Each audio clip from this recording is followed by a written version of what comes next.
don't have any sort of holiday or even to eat out occasion.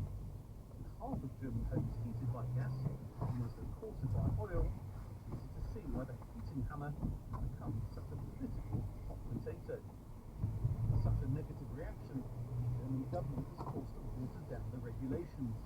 These new gas boilers won't be phased out until 4 years later than originally planned in 2028. To the impediment, is elected to the local parliament for the first time to represent the local citizens and Rachel party.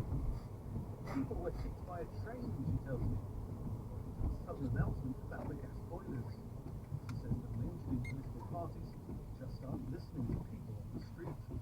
And she takes aim at the money being spent by the Bremen Parliament on bike lanes and changes in traffic flows across the city. The party believes Germany was wrong to decommission its nuclear power plants, and that money needs to be invested in new research to find cost-effective ways of making the country greener. The Green Party in Bremen shakes off such criticism. It says its green transport initiatives are saving people money, as well as helping the city reach its environmental goals. Back at the Fusdorben Lighthouse restaurant, Rita has kindly let me sample her comfort food before going back out into the cold and wet. She feels she's already done her bit for the push to green energy by installing solar panels on the roof. It's not been enough to meet her energy costs in check. Investing tens of thousands of euros converting from gas to a heat pump is not financially viable for her. She's already struggling to pay her existing bills. She uses her restaurant, she says, it would be like losing a family member. That's food for thought. For established politicians. Well, that's all for today. We'll be back again next Saturday morning. Please join us. Well, that one, of course, was presented by Katie and produced by Snagger. An increasing number of homeowners are overpaying their mortgages and are suffering from interest rate increases. But how much do you need to overpay to make a difference? Moneybox finds out.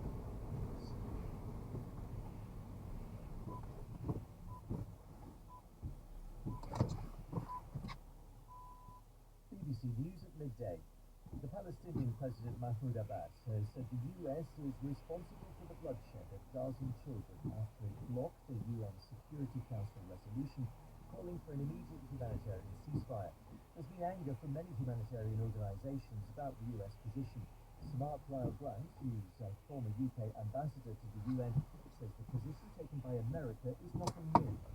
America has been forced times to declare an issue in the United Nations. So clearly we need to break our example in Washington to protect Israel. But I think even the Americans now realise that peace is the best way to ensure Israel's security in the long term. And unless there is some sort of political horizon for the Palestinians, the state of Israel will never be secure. Israel has been moving its tanks towards the sector of Khan Yunis in the south of Gaza. House-to-house fighting has also been reported. The Gaza director of the UN Agency for Palestine Refugees, or UNRWA, Tom White, who's based in Rafah, says the civilian population desperately needs a ceasefire. I was in the distribution centre yesterday. All you could hear was airstrikes going into the city around the distribution centre. So the Israeli army are telling people to go to Rafah. Rafah is now, normally has a population of around 280,000 people. There are well over 1 million people in the area that the Israeli army are telling people it's safe.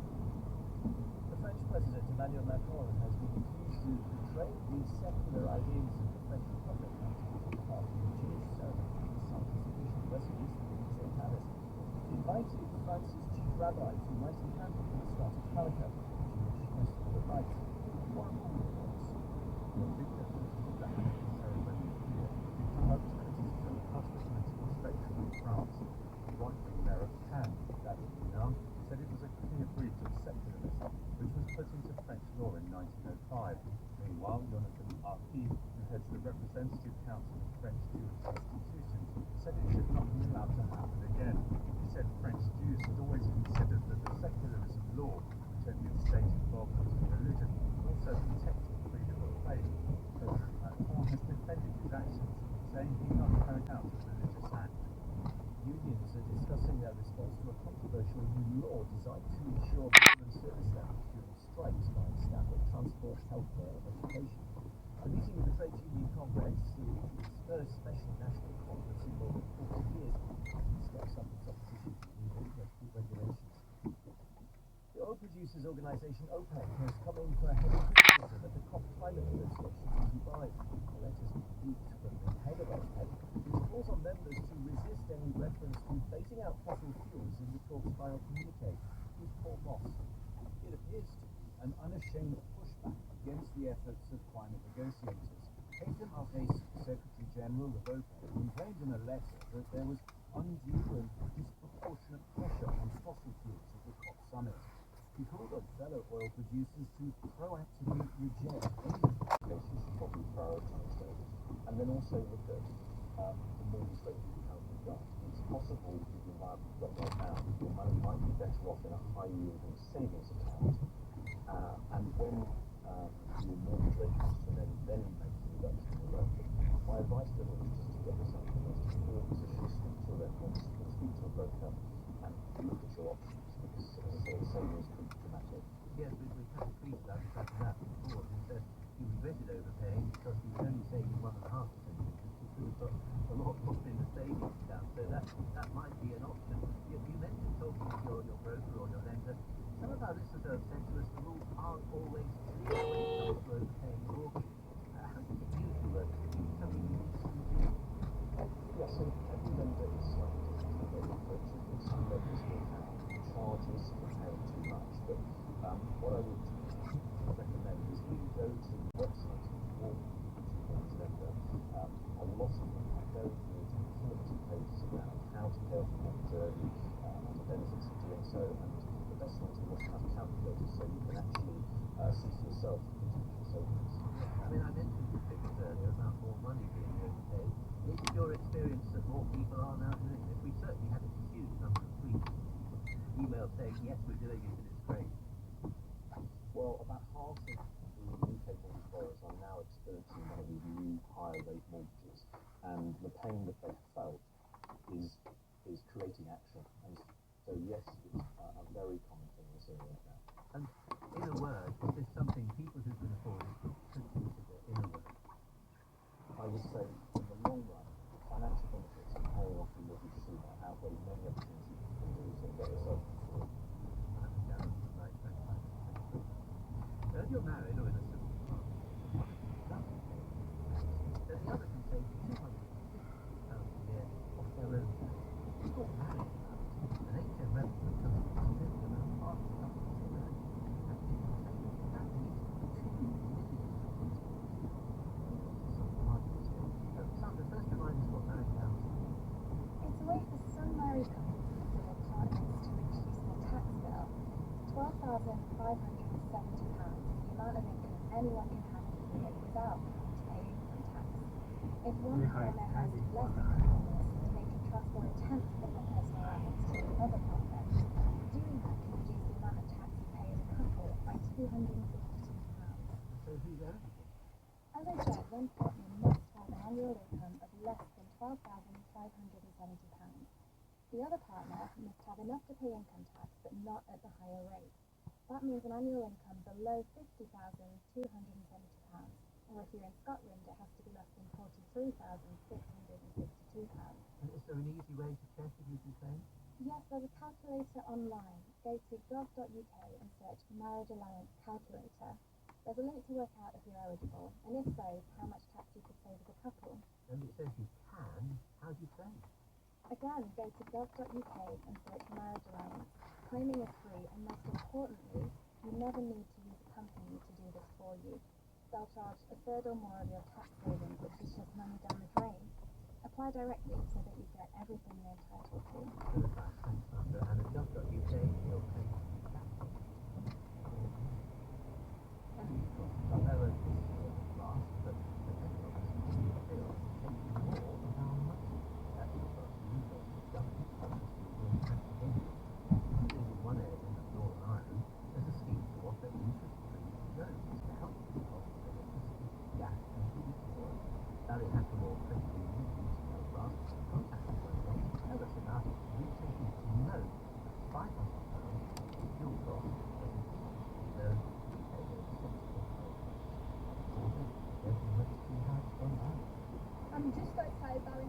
Credit Union on the Upper Newton Arch Road. It's a bright but crisp morning here in East Belfast. I'm just about to head in to chat to some of the people who work in the credit union and their members.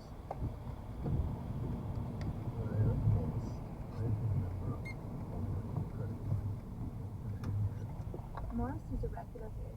He thinks an interest-free loan will help with energy costs is greatly needed for people in the local community.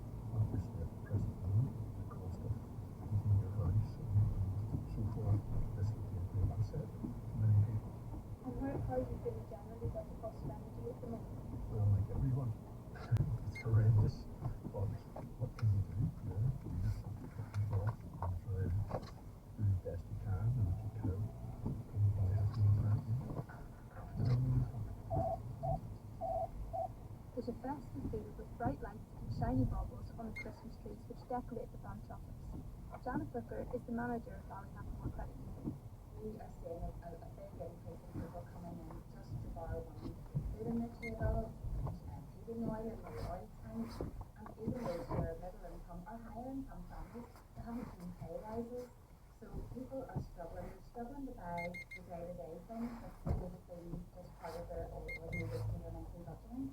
The energy loan of £500 is available across 3 postcodes in East Belfast. Janet says they started off small. Mechanism for providing safe and legal routes. And the people sort of mention visas in a vague sort of way, but it struck me that if you try to come, for example, to Cameroon on a visa, well, first of all, obviously, you've got to have a reason to go, you have to sign up to a course, and then pay for it, and then try to get your visa at an embassy. And then the killing thing is that when you come and claim asylum, the Home Office will say, well, if you could get out of your country with a visa, then you're not in danger. And they don't, sometimes people have to bribe the authorities at the airport, but that's not something that they want to bring up in their asylum interview. But, so I don't think visas are the answer. Not those visas anyway. They will call up progress and they think it's say that why claim asylum to the United Kingdom when it is not going to be your first thing to do. You work with Hey Baba, have a Hi. nice day. Which sounds better? why do they tell Have a nice day or have a nice 24 hours? Well, Have a nice day, Robert. many of them are from our ex-colony, British Scotland and Cameroon, and they see us as a sort of beacon of human rights and case law and education. So it is a place that they trust and know very well about, and they have know people who've been or they've been themselves. So that, it feels a bit more, well, in their minds anyway, difficult for lots of people when they actually come to claim asylum. But that's the main reason. Thank you, Janet, for your report. Every Sunday, 104 already getting lots of thoughts and texts. This one from Anonymous. Contributor, time conservative, stop wasting money on holidays, spend money on the NHS. We're already paying grants to stop the votes if one provides my vote to send it straight back to them on the same day, and then the votes would stop. Jean-Paul says it's a shame that because of electoral pressures, little attention is devoted to why people are leaving their home countries and are desperate to reach the UK. The objective answers to these questions should inform any policy designed to resolve the current situation. The Rwanda plan entirely fails to address these. David says in seeking to return true collaborative conditions and safety in Rwanda via the use of emergency legislation, the current Conservative government be encouraged to overturn the results of the next general election and pass a law if they lose. Let's go to John Early, who's calling us from Inverclyde, from Greenock. Hello, John. Good afternoon. Good afternoon, Anita. Hi. What did you want to say? Well, Whoa! What the hell? Sullivan, who was on, has struck a chord with me, and that is Hi. find in other words, they aren't committing a criminal offence. And they're also jumping the queue. And I feel that if they come to the UK, they should have more experience to send them straight back. I feel that Rwanda thing is Beh, actually come and if Second they're base. accountable, if something happened to them in Rwanda, there was a legal obligation there. And also I think for Pakistan have just done their What? all Afghans back into Afghanistan. Now, the people have voted for that regime in Afghanistan, and the Taliban are taking over it. And they haven't urged the Taliban to do it. Did you hear that? No. Stop it, right?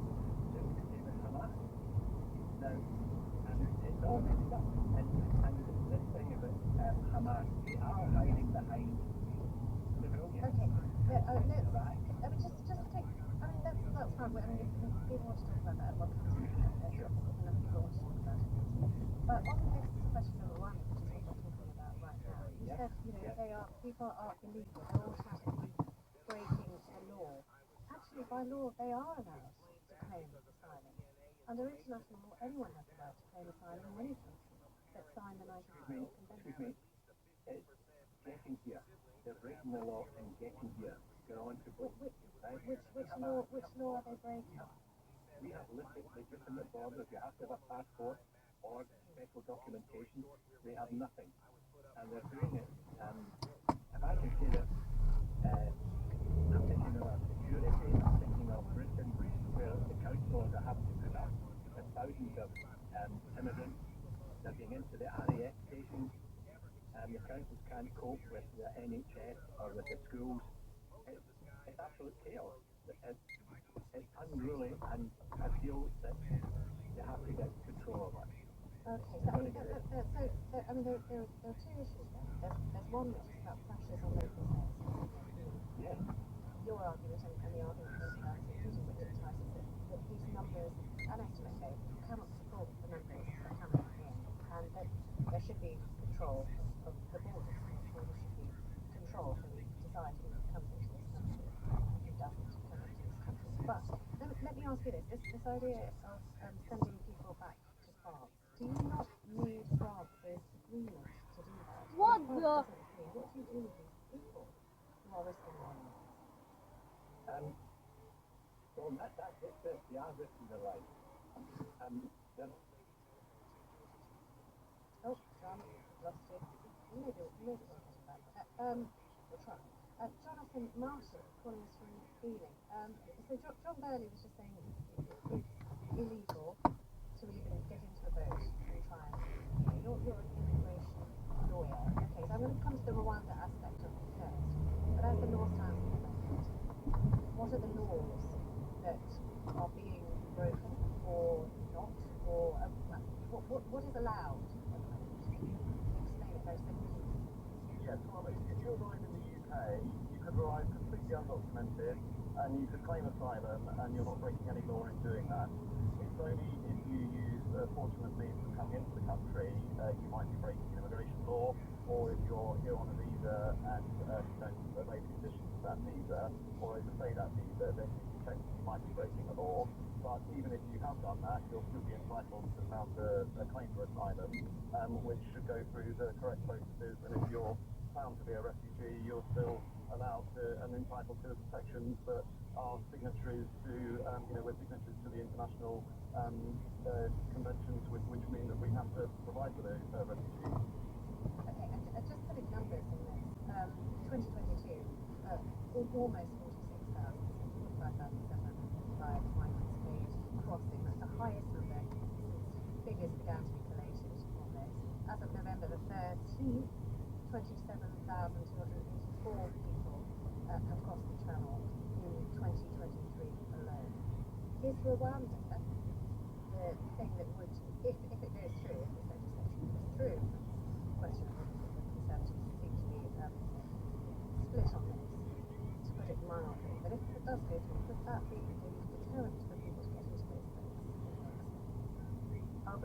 experience, no. Partly because people wouldn't really be aware of that. The criminal gangs that organised the crossings obviously were found played at, and they accused people with tales of how easy it is to get there. So I don't think it would actually be absolute terror. And in any event, I think it would, the numbers that would go to Rwanda are so small, and I think most people would say, well, the chance of it being me, even if they were aware of it, would mean they'd be happy to take that risk. They've already spent a lot of money to get to Calais or to northern France, and they're happy to take that risk. So I can't see it being a deterrent. I think it's not worth it. I just realised And I think, that no war since every single two of every single animal except dinosaurs. Okay. Huge delays in getting claims considered, and it seems the main thing that would deter people is if you have the streamlined process here, such that people's claims were dealt with quickly, if there was any appeal, the whole process could be done within 6 months. That may give assurance to those who are genuine refugees. They can get on with their lives, they can start assimilating into the country, and those who are not refugees can then be returned to their country of origin. And then there's no dispute about that. And if you have a streamlined system and invest in that, then that's what will work. Okay, and what about numbers? How many of those who come here without visas are deemed to be legitimate asylum? Well, anecdotally, from my point of view, I do lots of appeals, and I find very few appellants who are people who have come by boat. They're mostly people who come by other routes, whose claims have been released by the Home Office. And so certainly I would say, in my experience, talking to colleagues and talking to judges that I know, the overwhelming majority of people who come by boat must have been accepted to be genuine refugees by the Home Office. And in those circumstances, as Jackie said in the first call you did, we really need safe routes for people to come.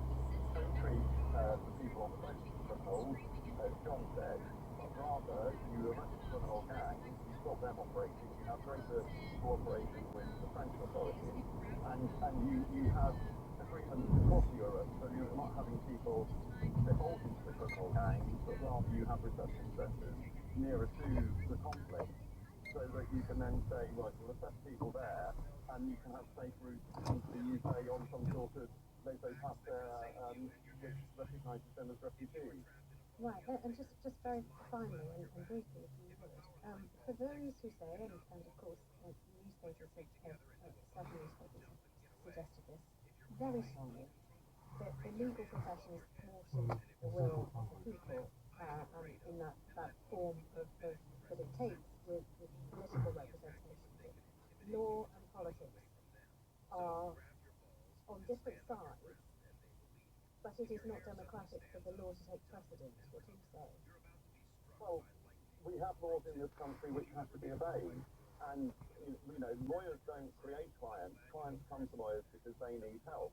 It's completely wrong, and this is a point made by both the Law Society and the Bar Council, that the politicians shouldn't try and vilify lawyers and judges who are simply doing their job, representing their clients without fear or favour. And my client might be the Home Office, or it might be an asylum seeker. I've still got to do justice by either of them, and it doesn't help to throw mother decision makers in court for those who represent them. And it's not the political politics that the Conservatives are using to really try and ramp up the pressure on this issue, because they're trying to detract from other problems that they have with cost of living or things like that. And it's completely uncalled for. And in my experience, I don't know any lawyers who act outside the law or do things that they shouldn't.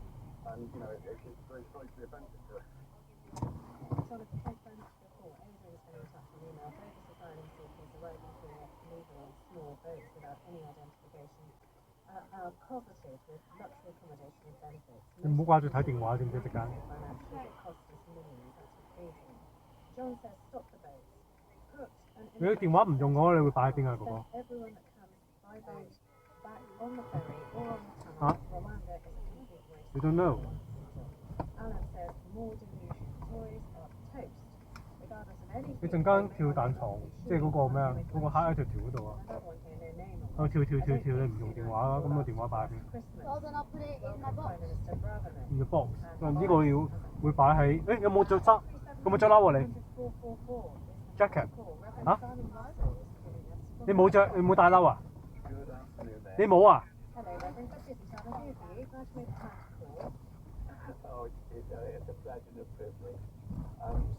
I think I emailed in how sort of disappointed and disgusted I was by the actions of Ms. McVeigh and Mr. Tice, repeating the same sort of things that I've been hearing for ages. I mean, I'm in my mid-60s here, and it's getting boring hearing this, that they're going to stop the vote by the terrorists, which it's only speaking to their voter base. And you're talking about Rwanda here. You're talking about Rwanda. Rwanda, yes, my apologies. Yes, I mean, there's no way it's going to be a great number. It's very expensive, as will be said. And you look at the motivation behind it, and it's not actually a motivation to reduce the numbers, but just to speak up. So, But is it right? Is it right to send people to Rwanda when the courts have deemed it not safe to send immigrants to Rwanda, asylum seekers, I should say, to Rwanda? well, I think that, I mean, I don't know exactly the details, but I mean, there other countries also have got agreements with Rwanda. But I think the key thing for me is anything that can break the business model of these criminals who are doing this is good. And if this Rwanda thing does that would be good. But it has to come with another caveat that there needs to, and really this Rwanda thing should only be implemented if the government also puts in a policy of opening a safe route for asylum seekers. Now, our embassy, British embassy in Paris, that's冇帶外套。 British territory. 係啊， So why couldn't 佢冇話帶外套。 that was there? 咁即係我哋要去翻俾佢。佢屋企有冇人而家？ I think we need to open that safe route as well that just come joined at the hip with this Rwanda policy. So they should go together. 佢冇拎啊。 Frank Schreiber is sorry, can I just Frank? Hello, good afternoon. Hi. What brings 我 you 攞 to 攬枕同埋外套。 Well, I'm 原因係一係問埋佢需要乜嘢，一次過攞晒。 in 1997, I started up my business. 佢會打電話噶嘛 I became very？OK。 successful. I won that bye-bye. prize in November 2002. I sold my business in 2006 for 106 million. I paid 38 million pounds in tax in this country. Okay, those are big numbers, right? Okay, yeah. Those are really big numbers. I employed 400 people, including a lot of immigrants, Polish, but also Belgian, Scottish, German, Dutch, people from India, Pakistani, the lot. You could name it and I had them on my table. The thing is, why I rang is that I want to warn Great Britain for what's happening with Conservatives now with the scheme in Rwanda. If it goes wrong, let's say in 10 years, if it proves that Rwanda was against the country, the embarrassment it will cause on the international forum, on the international platform. Can you imagine if people who are sent forcefully to Rwanda and they would die, and if Rwanda actually says something for everybody, isn't homosexuality there still penalized by death penalty? How would it work if you're Christian to go to Rwanda and dominantly very Muslim orientated? Probably how do you say that? The country where Christianity is Muslim. Well, right. So you're concerned about it. Yeah. I understand that there needs to be something done because now we look what happened in the Netherlands a few weeks ago. The ultra-far-right Geert Wilders was at the majority vote. So we're going to have in the Netherlands a country that is so perfect, it's so mixed, and so everybody's integrated really well, everybody speaks Dutch really well. And that's happening now. Ultra-right is going to be a power in the Netherlands because of the fear of what is happening in the South of Europe. All these immigrants coming in there by hundreds of thousands, the Dutch are scared. Now, even if the Dutch are scared, so we understand, but they need to have a really good plan B. And if there's no plan B, then they don't go to have to take that and make sure that it is a safe country. Thank you, Frank. Thank you very much. Barry, you've been really patient waiting on the line, calling from Scarborough in North Yorkshire. Hello, Barry. Good afternoon. Hi there. So Frank's saying, just be careful. This, if it's not a safe country, watch out. Don't do it. Well, I don't know whether, I think as far as I know, it must be safe, otherwise, But the court said it wasn't, Barry. But the court said it wasn't. Well, you should be very careful about what the courts say. We've got a very, very funny setup in this country. The majority of the people are concerned about the number of Canadians coming here because there's only so much space. Now, the Rwanda deal, as far as I can see, would be useful in the first 2 to 3,000 people, where it was widely publicised that if you were coming to Britain, the south coast of Britain, you would be automatically in transit to Rwanda. And I think that would kill the overnight channel trade. Because I have absolutely no doubt whatsoever. Yeah. But if the courts say it's not safe, and the government has to enact emergency legislation to say, actually, yeah, we know you say it's not safe. We know, you lot over there think it's not safe. We know our own courts think it's not safe, but we're just saying it's safe. Well, where's the evidence that it's not safe? This is what I would like to know. I mean, how do the courts know it's not safe? They did sit with a lot of evidence, Barry. They went through 3 tiers of legal process in this country, and it was the highest court in the land that made that. Well, where is it? The purpose behind it was to try to conserve a population of wild chimps that were living in village areas in Uganda. Chimpanzees that live entirely on local people's village land. Chimps play a vital role in the natural forest ecosystem. They like to eat a lot of fruit, and they usually swallow the seeds whole, and then of course they defecate the seeds out the other end. And in fact, there are some tree species for which chimpanzees are one of the main seed dispersers. This road, only recently built, has cut through their territory. I first came to Uganda as a researcher in 2006. I wanted to see what's happening on the border, what's happening on the interface between humans and chimpanzees. The male is cautious. His own mother was killed on this road. I went to an area in western Uganda where it turns out there's quite a big population of chimps living entirely outside government protected areas. This is village areas where most people are farmers, most people are poor, land is scarce. What I found was all the unprotected forest that was the traditional home of chimps being quickly converted to agriculture. If the group is to get what they need, they will have to go against the natural instincts and approach humans.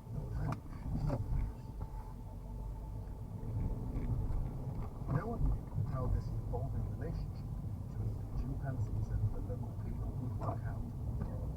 And there was potential for hostile conflict. Some of the chimps start to help themselves to people's crops.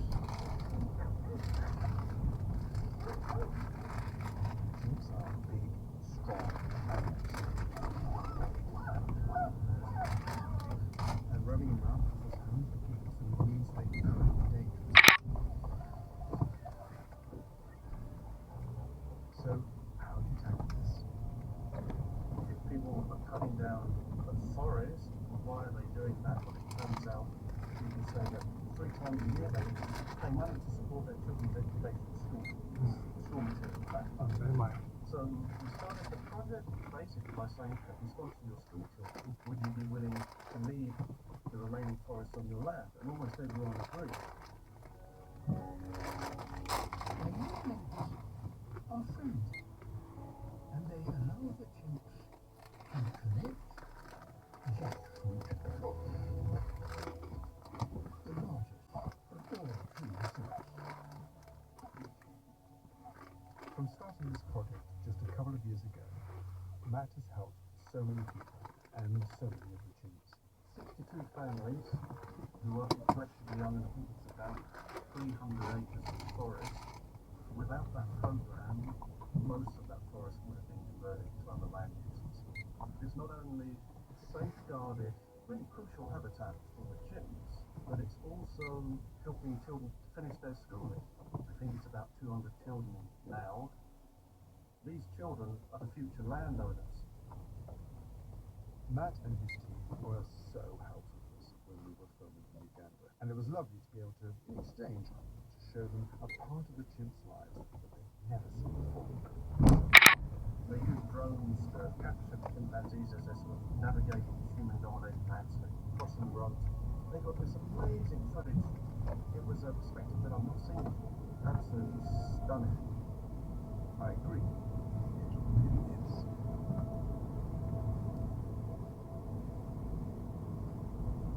One story that had a big impact on me was the plight of hatching baby sea turtles in the Caribbean.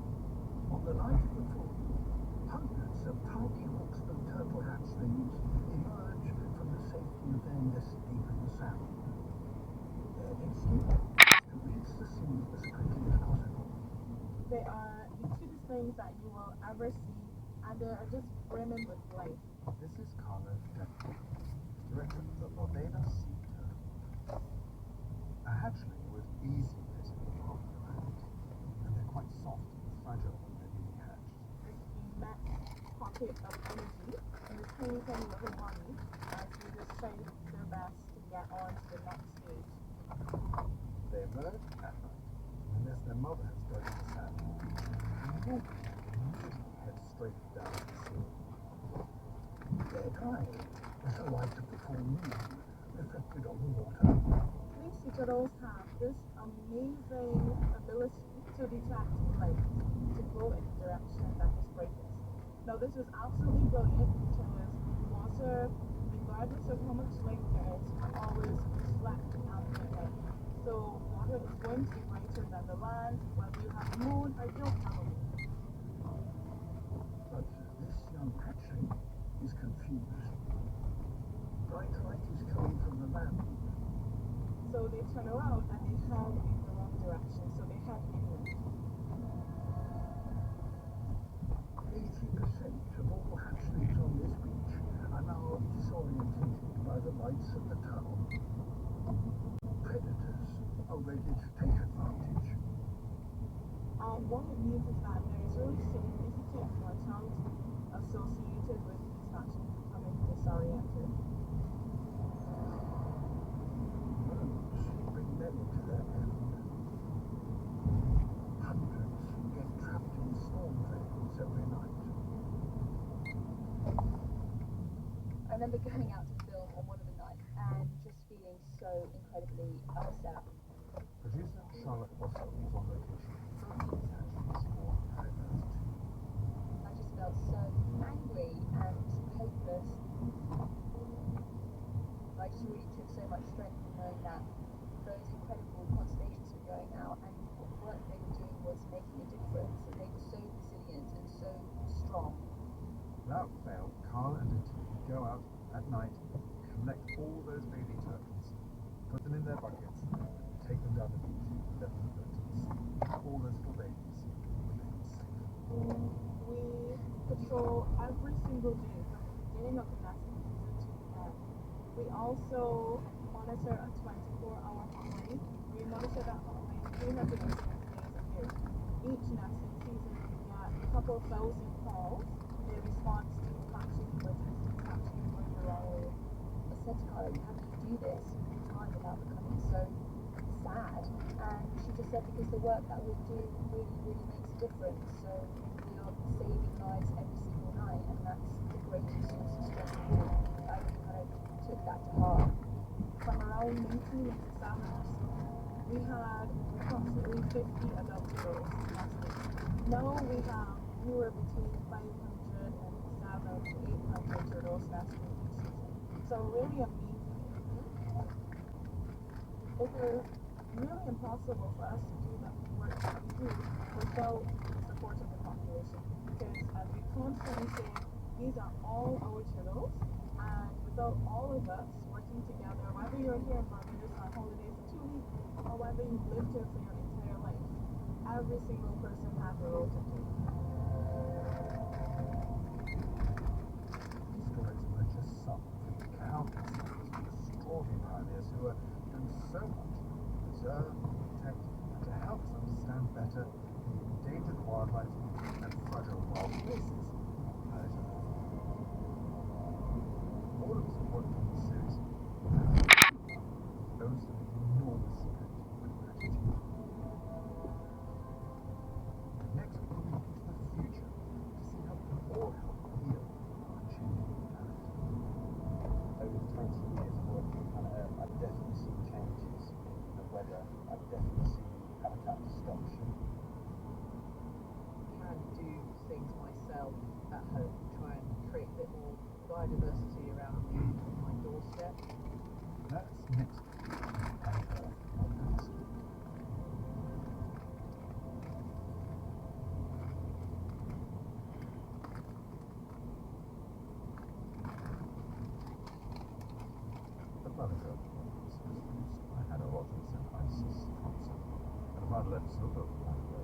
Cheers. On weekend hours today, an Ofsted inspection contributed to the death of 18-year-old man. Her sister, Mrs. Elliott, Everybody knew her as a gentle, kind, well-meaning, hard-working, successful person.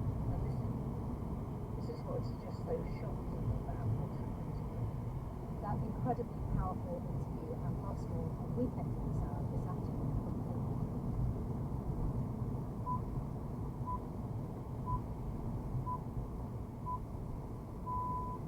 BBC News at 3 o'clock. Israeli tanks are advancing towards the center of Khan Yunis, the largest city in the south of Gaza. More than 70 people are reported to have been killed in the latest clashes in the area. Our regional editor Mike Thompson reports. The civilians who fled to Khan Yunis from the north say they can't understand Israeli instructions on where to go next. Most of the city's population has fled to coastal areas or further south to Rafah, near the border with Egypt. Heavy fighting is also continuing in northern Gaza. Hamas run military sites can't keep battlefield figures because hospitals there are not being ignored. Either refugee camp is surrounded by tanks. The United States has been facing criticism for vetoing a United Nations Security Council resolution for a ceasefire in Gaza. Washington said the plan was imbalanced, but the Palestinian President Mahmoud Abbas said the US was responsible for the deaths of innocent people in Gaza. The Trade Union Congress says it will build a mass opposition to the Netherlands law requiring a minimum level of service from certain sectors during industrial action. Says it won't rest until the law is reviewed. Congress says the requirement for some people to work during strike action will allow the public to access vital services. The oil producers organisation OPEC has been criticised after a letter from its head called on members of the top climate talks to use instead deal to phase out fossil fuels. The head of OPEC says there's disproportionate pressure on fossil fuels at the summit. Spain's ecology minister called the letter disgusting, while France's energy minister said she was stunned. And the French President Emmanuel Macron has been accused of breaching the country's secular laws by hosting a Jewish ceremony at his official residence. France's chief rabbi had been invited to an event to mark the start of Hanukkah. Mr. Macron has denied doing anything wrong. BBC News. This is BBC Radio 4. Now, our Saturday drama and other films to hear this rediscovered gothic thriller, which begins on Fleet Street.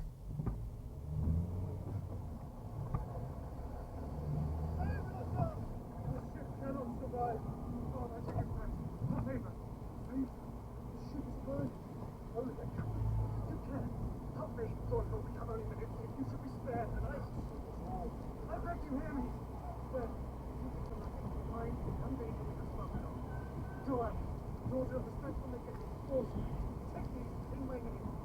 Stand up, Stephen. I have kept my promise. You know they are of immense value. Have them? Oh, God bless you, brother, daughter. Thank you. God bless you, dog, too. Thank you. Thank you.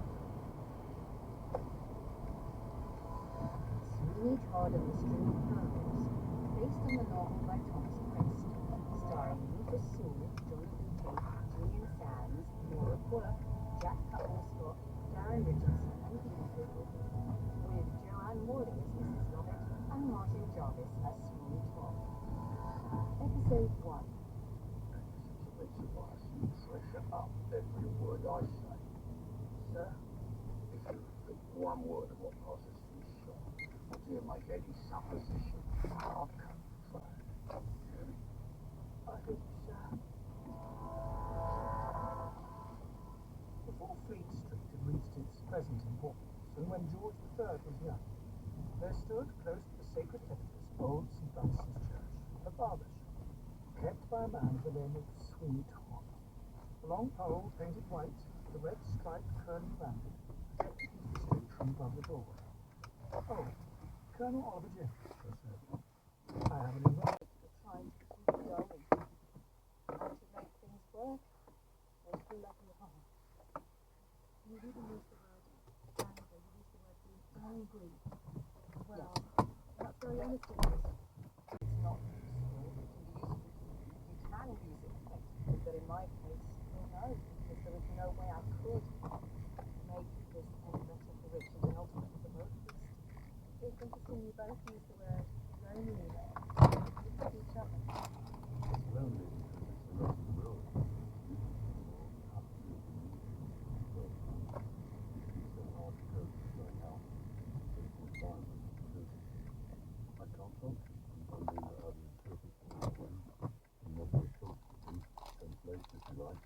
Because she has a microphone around her neck and I have a thing around mine. And I can hear her unless of course the background noise is so loud I can't hear her. So someone can talk, someone can sort of, what can be avoided. For me, there's a lot of what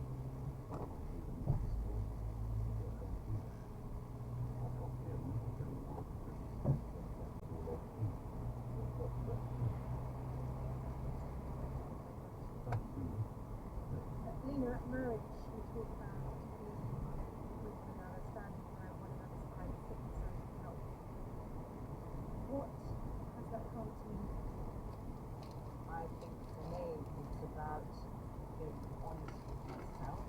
Where are my limits in relationship now? And be respectful to Ricky to say as it is, to standing by people if he has meant digging into the deeper, darker areas of relating, including the hurt, the mutual anger, the mutual frustration, and walking alongside the suffering.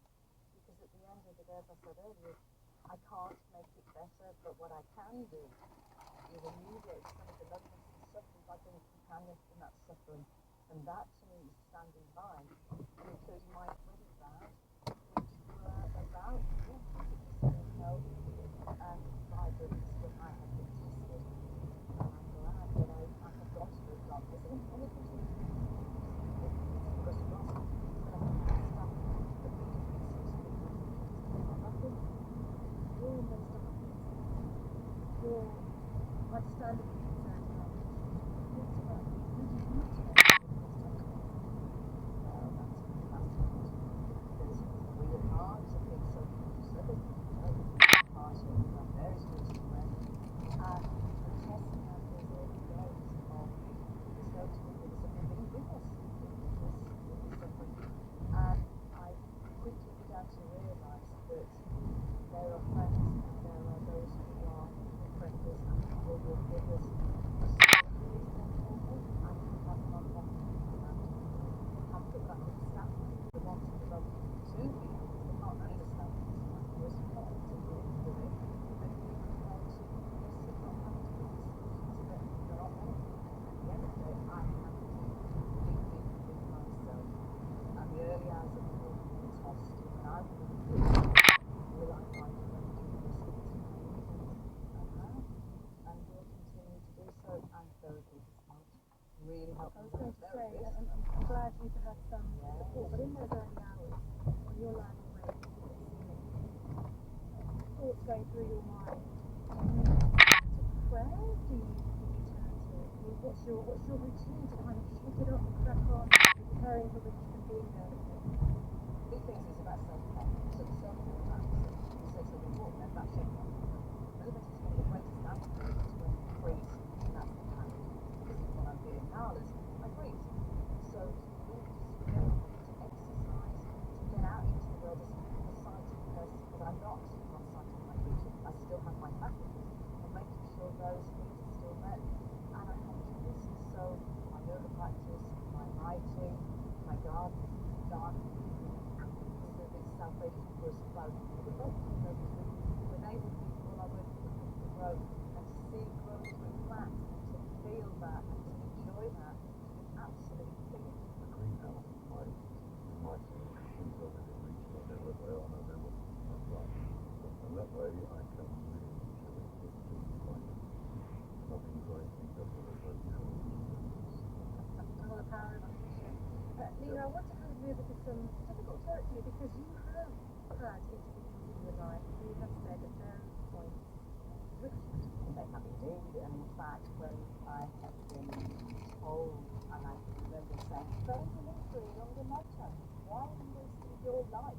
Wiping it up with this stuff when you should be out with people who are enjoying life? So that honestly quite being put into a bit of a spin because I start to doubt what my priorities are. Maybe I am missing out, maybe I am confused about my commitment. And then the expression has been shared, oh thank God for Jesus here, it's not me that's got these conditions. My heart just got, and it's there thinking, wow, is that the fickleness of human compassion? So yes, I have contested and I'm very much about what is my commitment and loyalty, what do those words mean, how honourable words mean. Because as we go back to the sickness and the health, it's standing by in good times and the not so good times. But we come back to a level where there's profound love, and that's out of respect as well. And I know that you fall back on this concept that is rooted in Hindu culture, in your seva. And that's a hard word to translate because it's more than just selflessness, isn't it? Shiva, as you say, in Bengali, is very much about the walk alongside suffering and a fact that human existence is full of suffering as well as joy. But what you get from it to knowing that, as we've always said, isn't it, Richard, this is palliative care of the longitudinal life. Because it is. We know it's coming into due time. We knew this when we got married. It's the 25 years difference between us in years. But I knew how alone it was at 30. It's going to come to some profound change, and it has. The Shiva is the greatest respect of Shakti and cannot make me the situation better. But what I can do is show my commitment, strength, and joy. That I look at life and go, there's more than this, or there is all of this. There's the honouring of what's shallow, not seen. But actually, it's civil. We come to experience each other in marriage. There's the fullness of God's care. That's good. Dina, I just spoke to Dina from Hospital. She sounds like a remarkable woman. What does having her by your side mean to you?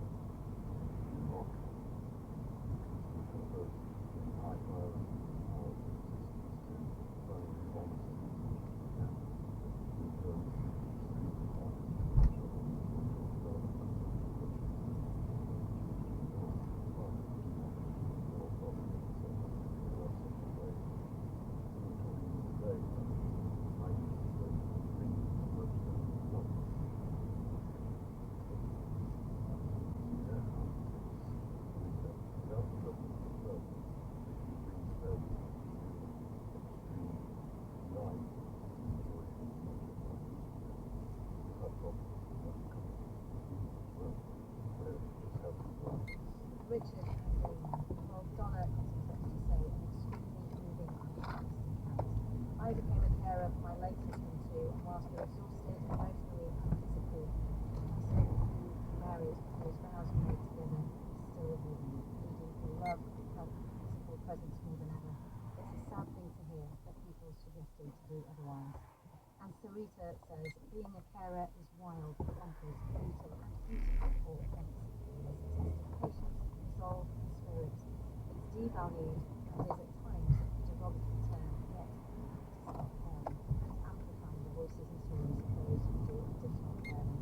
It's all in the shadows of the name, and the more we normalise it and value it, the better. You can find details of organisations that offer information and support for carers on our website. Now, are you a big Christmas present giver? Research suggests that the average Briton spends £300 on Christmas gifts. Well, one woman who is booking this trend is the writer and journalist Nell Rizal, who says that her family's Christmases have improved since they stopped buying one another gifts. Well, Cooper spoke to her and Ellie Gibson, comedian and one half of Scummy Mummies, who is a big fan of gifting every festive season. She started asking Nell why she doesn't give presents. It's not because I need, and it's not because I don't love my family. It's basically because I think having to schlep around an overheated, like blasting, polyester stinking shopping centre for the whole of December and probably a lot of November is a terrible way to do stuff, to expect them to do that to you. It's so miserable. Christmas is that it is what you make it. You know, if you do things in a certain way, your family and your children will just grow up thinking that's how it's done. And so I'm really lucky. I'm a privileged woman. If I need pajamas, I can buy pajamas. If I want a scented candle, I can get a scented candle. I don't really need my 73-year-old mother or my full-time working sister or my 6-year-old son to go out and buy those things for me at Christmas. And, you know, I understand the tradition of giving gifts at Christmas is, you know, older than Christmas. The Druids were exchanging things and, you know, and the Romans at Saturnalia were exchanging, but mainly that was sticks and twigs. It was bits of mistletoe, it was bits of holly to sort of wish you luck for spring. So maybe this year, you know, we went through, we'll do it under the fiver, we'll do homemade presents, you know, we'll do things that you have got second-hand access to. Absolutely. Yeah, I'm giving up on the nicotine stuff, we're on constantly, and it's now absolutely nothing, but maybe this year, twigs and sticks or nothing. How do you explain that to your 6-year-old son? I haven't had to do, you know, that he goes to school for nice people who don't get Christmas, you know, they get Christmas because maybe they celebrate Diwali or Eid or, you know, they're doing a different festival, or there are always going to be people around who can't afford to do this, you know, the YouGov poll I'm picking up from last year said the average Briton spends £642 at Christmas, £300 of that is on presents. There are so many families this year who don't have £300 to spend on presents, and I think if people like me are not buying presents, I don't send my child into school reading off this huge list of, you know, landfills that he's been given, and that will ease it for the children whose parents can't afford to give them that kind of thing. And I think it's about setting expectations. Also, Christmas, you can do it in so many ways. You know, there's food. What children really want is time in school. They want to stay in their pajamas, they want to watch too much telly and eat something brown. And you can No, I get it wrong. What about the magic of Santa? well, you know, Santa's not my responsibility. He does his own thing, and he leaves footprints on the stairs that smell surprisingly like coconut, and he eats carrots, and food arrives in a stocking, as it does in Germany, and it does in Europe, you know, with days of the year. But personally, I don't do anything like that. Thank you for the fairy dust. I want to bring Ellie in here. How do you feel about all of this? I love Christmas. I have got Elf on the Shelf spreadsheet to help with organised activities. I've got a Christmas bullet journal where I keep a list of all the presents I get everyone and then year to year to make sure I don't get them the same thing. I'm super into it. I mean, I agree with a lot of what Nell said. And of course, a lot of people aren't in a position where they even have the luxury of making a choice about whether or not to buy presents. Personally, I'm lucky enough that I do have that choice, and I love it. So yes, I'm down the shops most days, and I'm having a marvellous time. What's been your strategy this year to present buying? Well, for me, I think we do wish lists in our house. I mean, yes, I have a 9-year-old who has a list of landfill and probably giraffe, quite honestly, most of it stained small brick based. But what we do have, we have this, but we have an agreement that we understand we're not going to get everything on the list, and we don't. So then what we do get is a surprise. Especially since my birthday's in October, so I give my husband a list of birthday presents in October, and then he gets me a few things, and then because I'm 46, by the time Christmas comes around, I've forgotten it was on the list. So it's a marvellous surprise. I go, oh, how did you know what I wanted? He goes, write it down. But that's a system we've had to develop. It's some terrible hits over the years. Oh, tell me about terrible things. My husband once gave me a Tottenham scarf, and I'm not even a Tottenham fan. But that's a good question. I've had this messaging from Marianne who says, I am sick of passive-aggressive gift-giving. I'm at a peak stuff and I need nothing, and I tell my friends so. Then one of them comes along and has a gift, and despite my desire not to have a gift, I then feel obliged to give them something in return. How do I get them to stop, or do I just say thank you and carry on without rather returning the favour? Now, do you want to take that one? Got the door on their fingers. So I think there are so many other lovely things you can do at Christmas. I genuinely think offering childcare or respite care for people. Oh, that's interesting. Make them some meals for their freezer, go around to their kitchen, you know, repair things. I'm so on a lot of buttons and darning a lot of jumpers for people this year, so getting a present. Do their washing up, push their buggy, get them a life card. Like, there are loads of things that aren't presents you can do for people around Christmas that are really valuable and will last a lot longer. But if you've got one of those friends who just cannot resist giving you something, I think you just have to have a couple of wrapped bits of coal thrown at them. Ellie, have you ever had to reject a gift? Not so much reject, but what I've done is taken certain gifts and turned them into comedy. So in our current show, I showed you some of the gifts my husband has given me over the years. Like a men's toilet paper that happened to hit one year, actually said 4 text on it, 2 words I've never been described there. That was quite good. Always terrible underwear, often men like to give, tough underwear. But what we really want, especially at Christmas, is a pair of enormous comfy pants, so big you can put the turkey in and just wash it with your own body. So I think we maybe need to get a bit clear on that, what the way. This person says, I detest Christmas, but my partner loves it. So for Christmas, he goes away to his mother's, and I stay at home, and I have a duvet day with the dog. Now, how do you deal with people who might want a present but aren't getting one from you? My husband's love language is gift giving, and so we are a very unhappy couple at Christmas because he occasionally says things like, I really like a running watch, and I just act like I can't hear him and walk away. So I think it is tricky, and I think, if they're feeling like it's really important to them, then of course that's the thing that you have to negotiate. But when I say negotiate, I mean bring in UN weapons inspectors, because if we get to things like home and these kind of things, but also they have to respect the fact that you don't. Like, this year is my birthday today. My husband has changed the handlebars on my bike from front handlebars to straight handlebars, and that is genuinely the kind of present I want, something useful, and it will save my sciatica for years to come. I do want to read a few more of the many messages that we are getting. This one from Grace says, I haven't given or received presents for years, and I give some charity instead. And another idea from this listener who says, our family first time decided around 10 years ago to stop gifting between adults. As soon as any child in the family reaches 18, that's it. It works really, really well. What do you make of that idea, Ellie? Good, Jamie? Well, no, how to submit an order to this every year to the regulator, and the regulator then will be able to publish equal parts of it. What it will do is make the whole supply chain transparent, so the customer will know that they have inadvertently caused harm to people or estate. Right. Are you relying on existing certification processes, or do you think a whole new method of that to come to light? Today, our Secretary of State, Steve Barclay, is over there at COP28, and he will be announcing the scope of regulations for us to actually put these measures in place. And that's something that our businesses have been waiting for. They knew that we legislated the Environment Act to bring forward these really those legal measures to halt deforestation, which is something we are committed to at COP26. Right, so I mean, many of the supermarkets obviously have their own policies and commitments to do this already.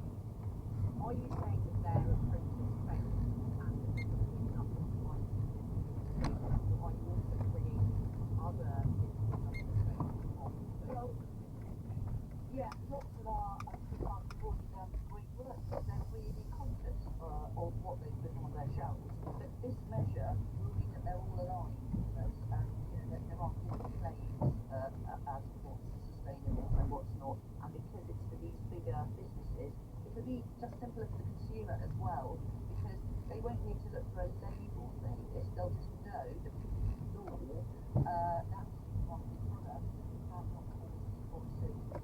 I just want to finally just ask you briefly about the bill on surrounding that's going to come to Congress on Tuesday. We've obviously heard a lot of criticism from the core members of the Senate about it, again, saying about this and it won't work. Why shouldn't Ellie believe him, considering he was the man in charge of the scheme and responsible for putting it into practice over the last year? I'm not going to get into individual comments about Robert Henry, but he supported the move to get the funds to Rwanda. And I doesn't support the legislation to make this work in practice. Do you think it won't? Well, look, I think we all agree that immigration is too high. We all agree, actually, that a lot's been done already. The boats are already down a third, and a great many folks have already been returned to Albania. Are you confident that this piece of legislation is going to work? That it's the Well, right way? I've been meetings with the Prime Minister. I've listened to a great many colleagues speaking on this. And look, we have to do this. It's one of the steps we have to take because we really do need to take some further action. In addition to the raft of things that have already been done, which are helping, but immigration is still too high. Rebecca Powell there discussing the government's plan to send some asylum seekers to Rwanda. Now, trade union leaders say they will build a mass opposition to a new law designed to ensure a minimum level of service during strikes. They've been meeting today at a special TUC conference. The gathering of this kind was last called decades ago under Margaret Thatcher. The first regulations covering the railways, border security and ambulance services. I am asking specifically calling out genocide of Jews that constitute harassment.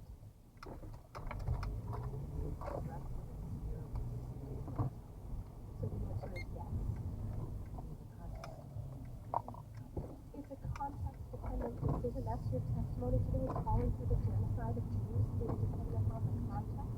She later clarified her answer and apologised, saying she was focused on the university's long-standing policies in line with the US Constitution on free speech. But there has been fierce criticism, with the second gentleman, Doug Emmer, the highest-ranking Jewish member of the administration, saying the lack of moral clarity is unacceptable.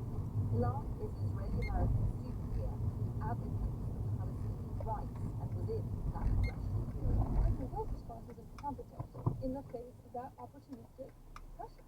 But Hilal has also hit out at the congresswoman who asked the question. Republican Denise Party pointed to her huge support for former President Donald Trump. But there's every murder in Ashland. My friend looked at that legislative genocide, I looked at that legislative genocide, and to see someone who signed an actual violent white supremacist, and then all of a sudden, take up this new award to prevent me, a progressive Jewish student, from standing firm free Palestine, that person doesn't care about my safety. But many students, former students, and donors are still calling for Mr. Hill, along with the leaders of two other elite universities, to resign. One Arab student told us the president has been under huge pressure from both sides to please people. He didn't want to speak on tape out of fear of a backlash, but told us he doesn't think she should lose her job.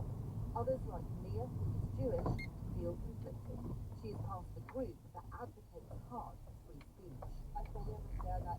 From the First Amendment, from the legal standpoint, so this is totally okay, and we should invite speech that makes us uncomfortable and then challenges our opinions, but I definitely understand the limit and that this has made me uncomfortable, it's made a lot of my friends uncomfortable, it's made large communities on campus very uncomfortable, and statements like that really, shouldn't be accepted. Harvard President Dr. Claudine Gay, who was in the hearing, has also apologised. Her university, along with Pennsylvania and Massachusetts Institute of Technology, all now face official congressional investigations on their efforts to address anti-Semitism. Nomia Iqbal reporting. Finally, this came to an end last night.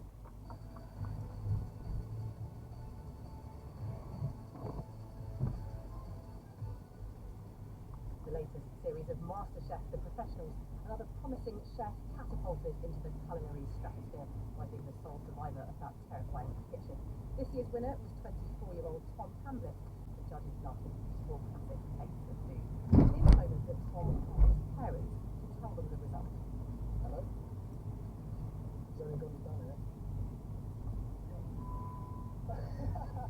Yeah. Thank you.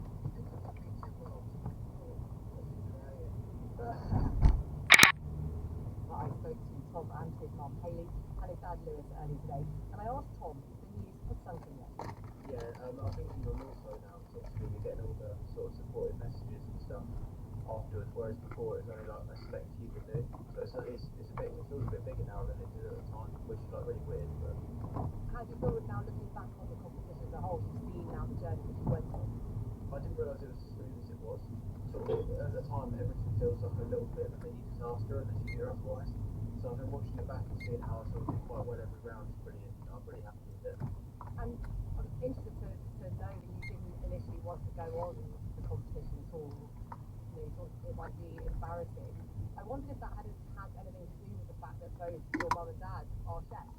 Yeah, well, I think it did definitely add like a little element of pressure. I think if I was to have like two parents as chefs and been a chef all my life to then go on it and go out really fast would be a little bit embarrassing. So I think going into it, I was definitely concerned. I mean, when I got the call saying I got on it, I was like, oh no. But obviously it turned out pretty good, so I can't really complain. And Lewis, we heard the call that Tom made you when he won, when he was crowned champion. What was it like getting that phone call? Well, I wasn't expecting it. I actually thought he'd be outside having a break because he said it wasn't me that would get the call. So I was off guard, hence the beeping. But yeah, I mean, it was just like, I just nearly broke down, to be honest. I could only stand up, just jellified me. I couldn't get the phone out of my hands fast enough to give it to Hayley. I didn't know what to do at that point. But I mean, you were the one I think that actually talked him into it in the first place. I mean, is that something you've always done, try to kind of push Tom into doing things that maybe he was a bit reluctant to do? I think the expectation is that he'd get at least halfway. So anything less than that in Tom's mind would have been that he failed. So I know I had reservations myself because had he not got as far as he did, it would have definitely affected his confidence and maybe his reputation, having done two major competitions in the past. So he had a bit to lose. So I was reluctant, but at the same time I thought you don't have a go, then you'll never know. And that's kind of what I left it with him. Hayley, what about you? How did you feel? Did you want to kind of encourage Tom, or did you want to kind of respect his reluctance and think, you know, it's a decision for him? I just wanted to leave it to his decision, really. It's such a big show, and I think the pressure would obviously be immense. I just thought he's the only one that can make that decision, so just really glad that he did. And what about in terms of talent? Has he overtaken you both now in terms of what he can do? His attention to detail, he gets so annoyed with himself if it doesn't look perfect, and I think I'm a little bit like that. I just get quite fed up if it doesn't look right. I think with his talent, he's got the background stuff. Like, he can break down pieces of meat and butchery and stuff and fish. Normally it comes in all prepped in most places now, but Tom has those skills, and I think that's been seen, and his pastry work as well. So in that respect, I think he's ahead of where I was at his age, that's for sure. And Tom, I mean, looking back, do you think you've learned a bit of a profound lesson now to go for things even when you find them daunting? Yeah, I think it's important to sort of take risks, like obviously sort of calculated risk, but how bad can it go? Like if it's got like a 90% chance of going wrong, probably don't. But I feel like I did have a good chance in the competition, but I just sort of never let that. I sort of tried to stay as focused as I could and sort of try and deliver. But I think it does make you think like what you're capable of is so much more than what you initially think. I know you all work together in the same hotel. I mean, are any of you worried that the atmosphere is going to change somewhat as a result of this? It's going to get busier, I think. More competitive, maybe? I don't know. Yeah, definitely. What have you done to me, Tom? Plenty of exciting opportunities, no doubt, ahead for that young chef. Well, that's all from us here tonight at Saturday PM. Studio direction was by Annie Smith, our producers Emma Penny and Marta Santivanes, PM editor Ariane Taylor, and I'm Leila Messi. Thank you, Leila. Now on Radio 4, Greg Foot is our guide to facts behind another product you've suggested in sliced bread. Hello, I'm Greg Foot, and welcome to the show that hunts for the facts behind the facts. Each week, I investigate one of your suggested wonder products to find out if it is indeed the best thing since sliced bread or marketing BS. And today's suggestion comes in from Rosemary Hatfield. Hi, Greg.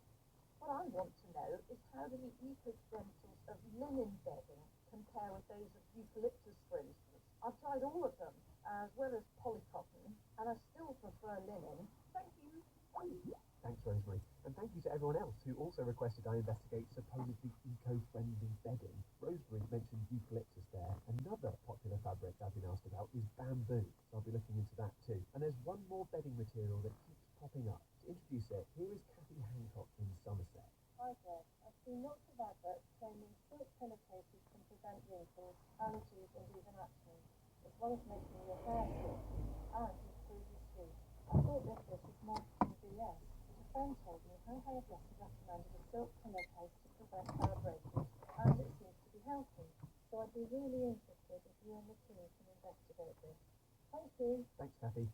Right, time to tuck in and snuggle up with this one then. To find out more about these supposedly eco-friendly bed sheets, I'm calling up a textiles lecturer at Loughborough University's School of Design and Creative Arts, Dr. Chetna Prajapati. Hi, Greg. Hello, hello. How are you doing? Yeah, good, thanks. Let's start with what are bed sheets and pillowcases commonly made of? Bed sheets and pillowcases are usually made of cotton, which is a natural fibre. Another natural fibre is silk, which is not a plant-based fibre like cotton. Then we've got synthetics, which are polyester, for example. I want to get into the materials that listener Rosemary has mentioned, starting with linen. It's slightly different to cotton, but it doesn't require hot exotic temperatures and such to grow within. So linen is grown more locally in the UK, Belgium, France, Belarus, for example. It's not a water-thirsty plant as well. Next up then, listener Rosemary and lots of people want to know about eucalyptus. Yeah. Where does that come from and how is it processed and prepared into bedding? Eucalyptus is a plant. It's a really good pulp. It's what would go into the system. We want to extract cellulose from it. The wood pulp would be processed using most likely a range of chemicals, solvents. And what we're doing is separating those two cellulose from, we're dissolving it and extruding it in order to provide that fluid, which then can be done again until yarn, knitted into. So, cellulose, if I remember my formula at school, it's the main substance in the roots of plant cells, I think. So you're taking the eucalyptus tree, you're taking that wood, and you're putting it on or extracting that cellulose. Yes, this is called regenerated cellulose. The fibre can be fine and shaped. So it's an intake from the fibres, essentially. Is that the same process with bamboo? Yes. So again, it's a source of cellulose. Is it fair to say then, when we read eucalyptus or bamboo on bedding, Yes. we're essentially talking about this regenerated cellulose? Yes, that's correct. Absolutely. From the different inputs that you're putting in, you're just extracting the cellulose that is being then processed. Even sometimes I'm like, I want to talk about it because I can't. And you're the materials expert. In my research into all this, it seems that this regenerated cellulose is then given different names depending on how it's produced or who is producing it. The popular ones appear to be viscose and lyocell. How is the way that they are made, chemicals and processes, different? A viscose method is known for being more toxic than the lyocell method. Now the lyocell process is really interesting because the chemicals that are used to make particular fibres can be put back into use associated with these to mitigate some of the adverse effects that we associate with the viscose process. What is Tencel? Because I've seen that on lots of products. Tencel is a type of lyocell which is produced from wood pulp. But we don't necessarily know what original source of wood pulp is. So in terms of its footprint, it's established. I see on some products eucalyptus is producing 95% less water than cotton. Okay. Yeah. And uses zero herbicide or pesticide. They're fast growing, less water, probably don't need fertilizer, pesticides where cotton does. It could be seen as being cleaner, but in the processing it's using chemicals to make this particular fibre, which may or may not be as durable and may not offer recyclability. Okay, well here's my final question. Which type of bedding is the best thing to slice bread? From the perspective of being good for you and being good for the planet. So for me, if you're exploring fibres, I'd say go for linen because it's grown locally within the UK and the EU. We can also recycle that if we use as much process. of thing.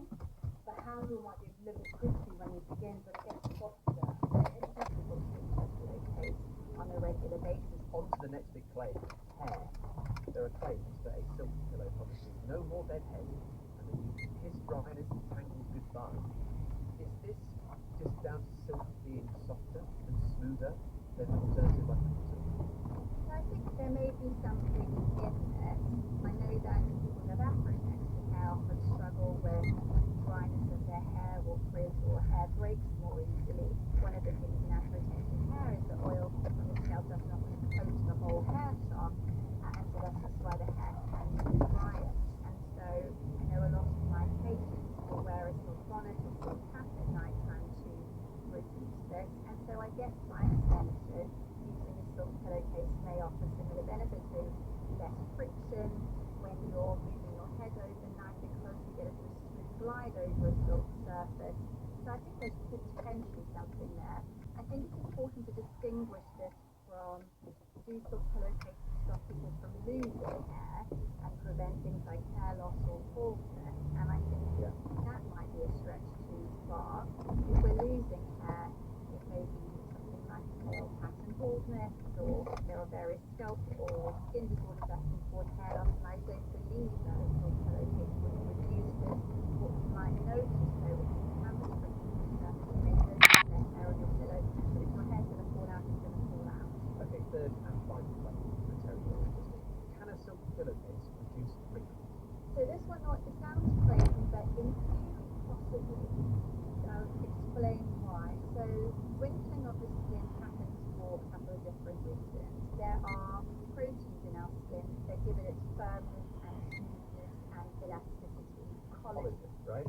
Yeah. And that's another one we've heard of. And we lose collagen as we get older, partly because of age, but partly also because of sun exposure. That's a major thing. So it weakens these proteins, and so our skin is more likely to crease or fold. And you can imagine if you're sleeping in the same position day after day or night after night, that this may also create areas of weakness in the skin where you might form folds or wrinkles. So the idea, I guess, is that if you sleep on one of these silk pillowcases, your skin doesn't sort of crease in the same way, and that this may in some way reduce the wrinkles. But I think we've got to remember that 80% of facial aging is due to sun exposure. I think you're much better off, one of really most things to reduce wrinkles is wear sunscreen every day, for example. So, big final question. Are silk pillowcases the best business size brand?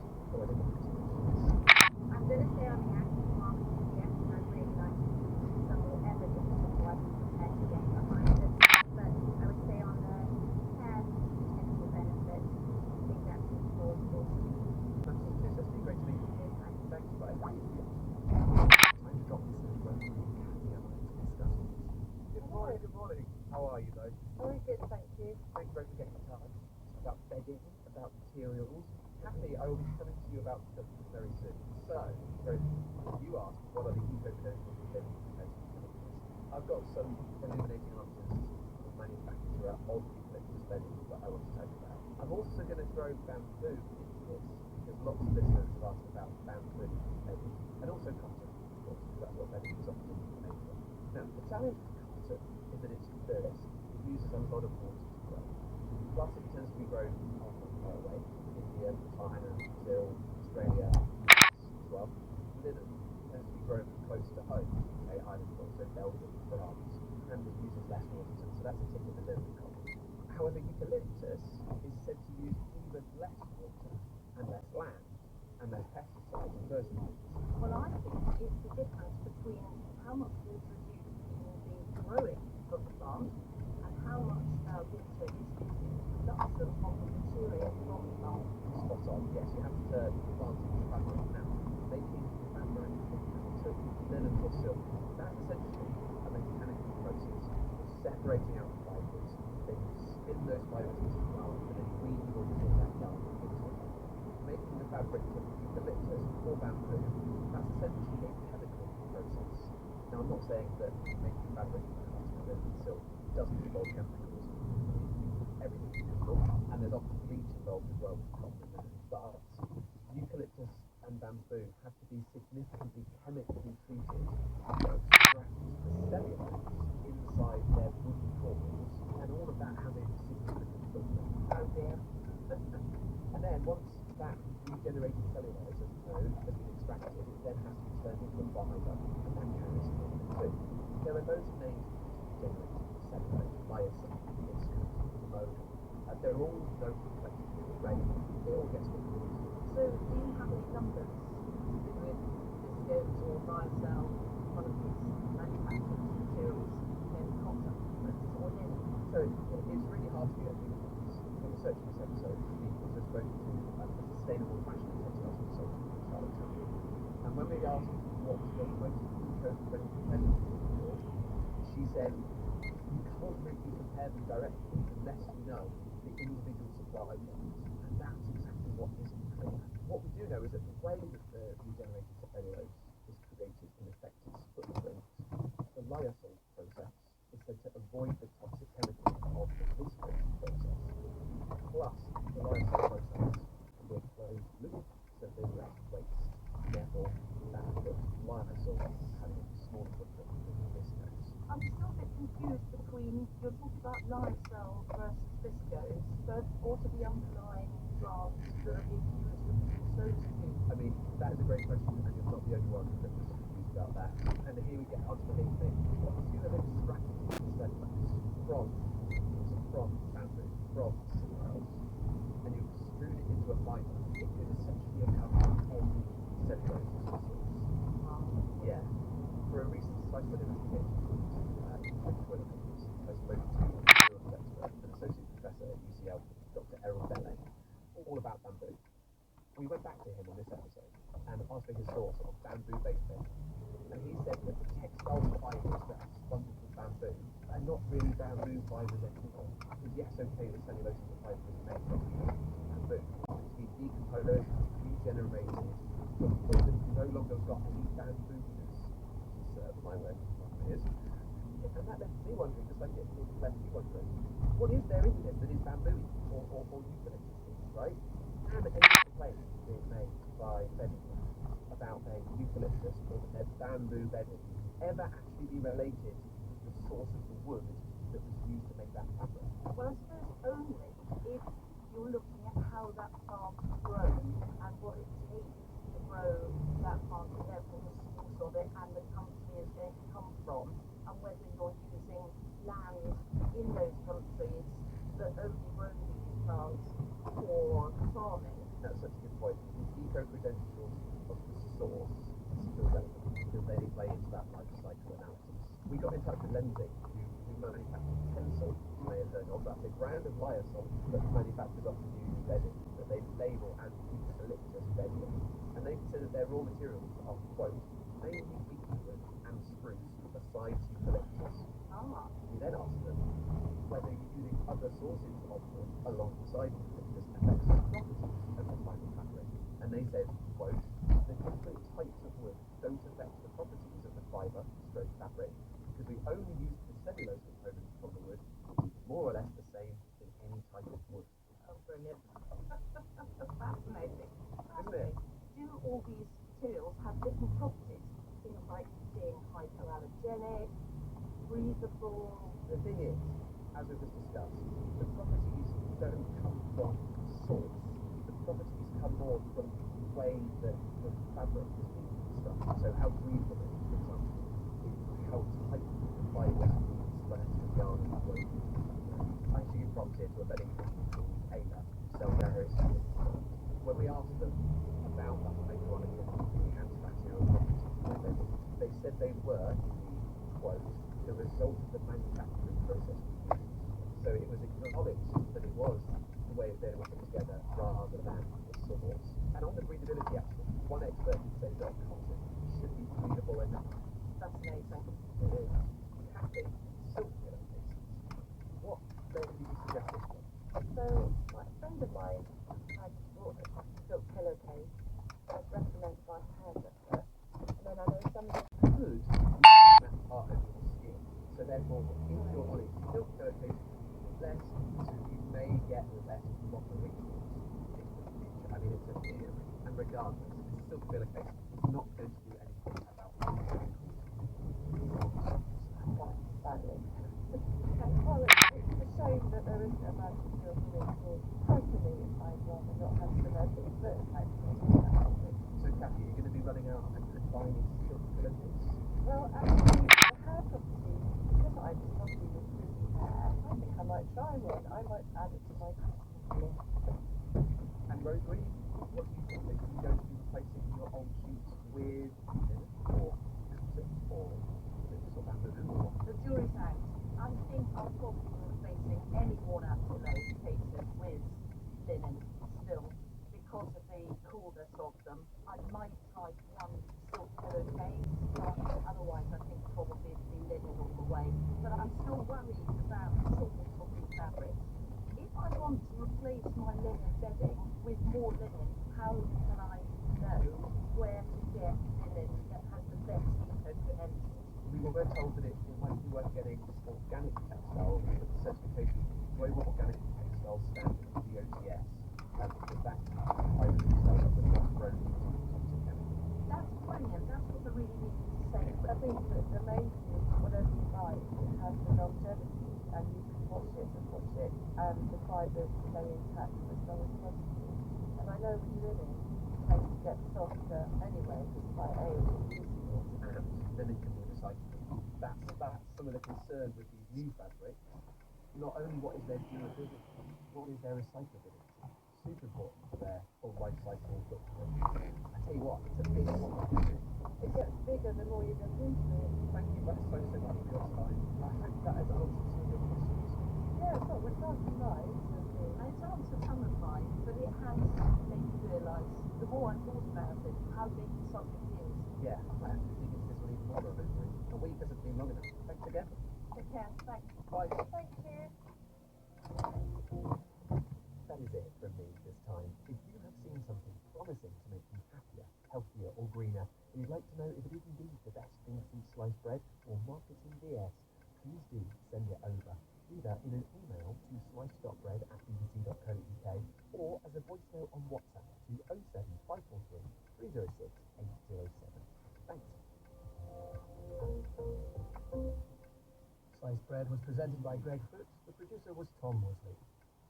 Now on Radio 4, it's time for the shipping forecast issued by the Met Office on behalf of the Maritime and Coast Guard Agency at 1725 on Saturday the 9th of December.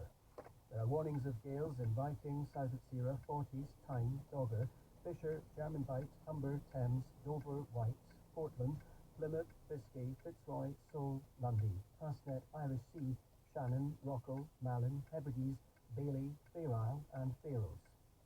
The general synopsis at midday. Low Malin 977 expected Fisher 995 by midday tomorrow. New low expected Shannon 975 by same time. The area forecast for the next 24 hours. Viking north at Sierra, south at Sierra 40s. Easterly or southeasterly 4 to 6 in north at Sierra, otherwise 6 to gale 8, perhaps severe gale 9 in south at Sierra and 40s. Rain, good, occasionally moderate. Cromarty 4. East or northeast 5 to 7, becoming cyclonic 3 to 5 later in 4. Rain, good, occasionally cool. Tyne, Dogger. Cyclonic 5 to 7, occasionally gale 8 in south, becoming southerly or southeasterly 3 to 5 later. Rain, good, occasionally cool. Fisher, east 6 to gale 8, perhaps severe gale 9 later. Rain, good, occasionally poor. German Bight, cyclonic 6 to gale 8, decreasing 3 to 5 later. Rain, good, occasionally poor. Humber, Thames, west 6 to gale 8, increasing severe gale 9 for a time. Rain, good, occasionally poor. Dover, White, Portland, Plymouth, Biscay, Fitzroy, Seoul. West or southwest 6 to gale 8, occasionally severe gale 9 at first in Seoul. Showers from first, good, occasionally poor. Lundy, Fastnet, west or southwest 6 to gale 8, occasionally severe gale 9 at first in Lundy, perhaps severe gale 9 later in Fastnet. Showers from first, good, occasionally poor. Irish Sea, west or southwest gale 8 to storm 10, decreasing 6 to gale 8. Rain, good, occasionally poor. Shannon, west or southwest 7 to severe gale 9, perhaps storm 10 later. Rain, thundery at times, good, occasionally poor. Rockall, Malin, west 7 to severe gale 9, becoming cyclonic 4 to 6, occasionally 7 in Rockall. Rain, good, occasionally poor.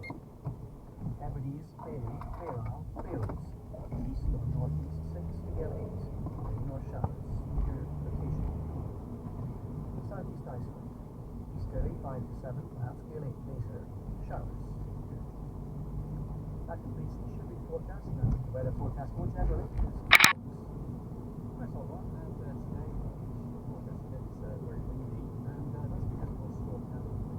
That is actually at peak intensity like now, and it's affecting the Irish coast. We've had decent gusts of wind of 74 miles an hour. That's St. Peter's Head in West Cumbria.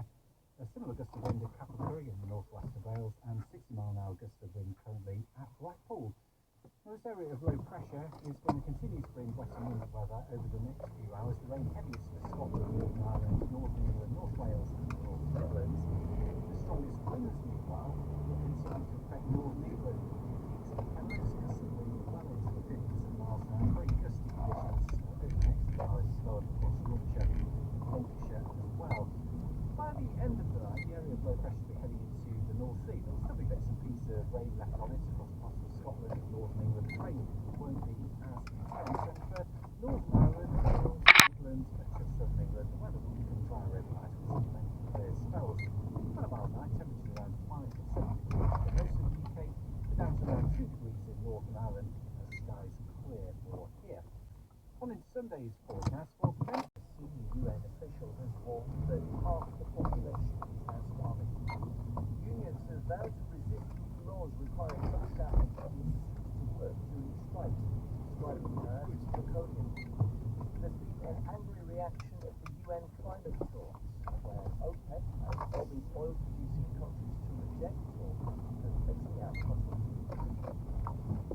There's been further heavy fighting in Gaza a day after the United States blocked a UN Security Council resolution calling for an immediate ceasefire. Washington has faced criticism for its decision, but American officials have insisted the proposal was imbalanced. According to new figures from the International Health Authority, 17,700 people have died in Gaza since the conflict began 2 months ago. Israel insists its military response to the rocket assault by Hamas on the 7th of October is proportional to the threat. Our correspondent Paul Adams sent this report from Jerusalem.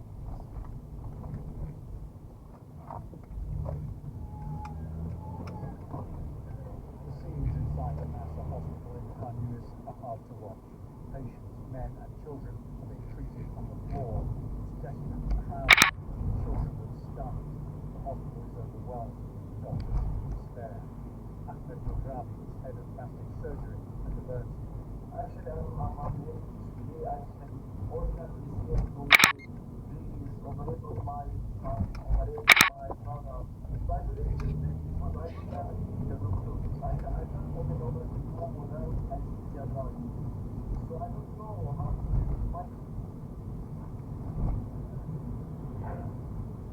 Jabalia refugee camp in the north, where street battles are still raging. Fresh graves are prepared in the sandy soil of an alleyway between two shuttered shops. The camp is surrounded, no aid is getting in. Israel calls this a Hamas stronghold, one of several it's trying to control. Colonel Richard Peck is a spokesman for the army. This is a long war, a complicated war. As we speak, there's the special forces working in the south in a very, very complex battlefield, and also in the north, in Sajaiya, Jabalia, they're taking care of this infrastructure that have not been built for years. How much longer will this long, complicated war last? Israel knows the clock is ticking. Their American allies may have vetoed a ceasefire resolution at the UN. The Biden administration is beginning to sound impatient. Like Israel, Washington does not want Hamas to survive as a military force when this is over. But it does want the Gaza Strip to survive as a place to live. Right now, it's teetering on the edge of total collapse. The World Food Programme says half the population is facing starvation, and the charity Save the Children says thousands under the age of 5 are so malnourished they need urgent medical treatment to avoid death. Palestinian President Mahmoud Abbas has accused the United States of being complicit in war crimes after it vetoed the UN Security Council resolution calling for an immediate ceasefire in Gaza. Army News regional editor Mike Thompson has been with the reaction to Washington's move. Criticism of the US veto has been vitriolic. The president of the Palestinian Authority, Mahmoud Abbas, said that Washington complicitly warned against the Palestinian people and responsible for the bloodshed of children, women and the elderly. On Monday, he said the decision was a shameful insult to humanitarian laws. The decision described it as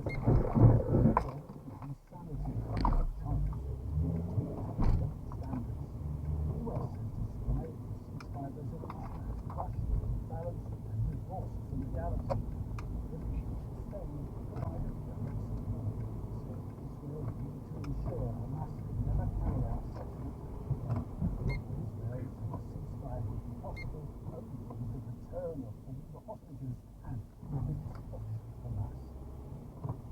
Representatives from nearly 50 unions in England and Wales have vowed to continue fighting new laws which would guarantee minimum levels of service during strikes. Delegates at a special TUC meeting voted unanimously to support a campaign of non-compliance at workplaces, claiming the regulations infringe British liberties. Our business correspondent Mark Ashworth was at the meeting in central London.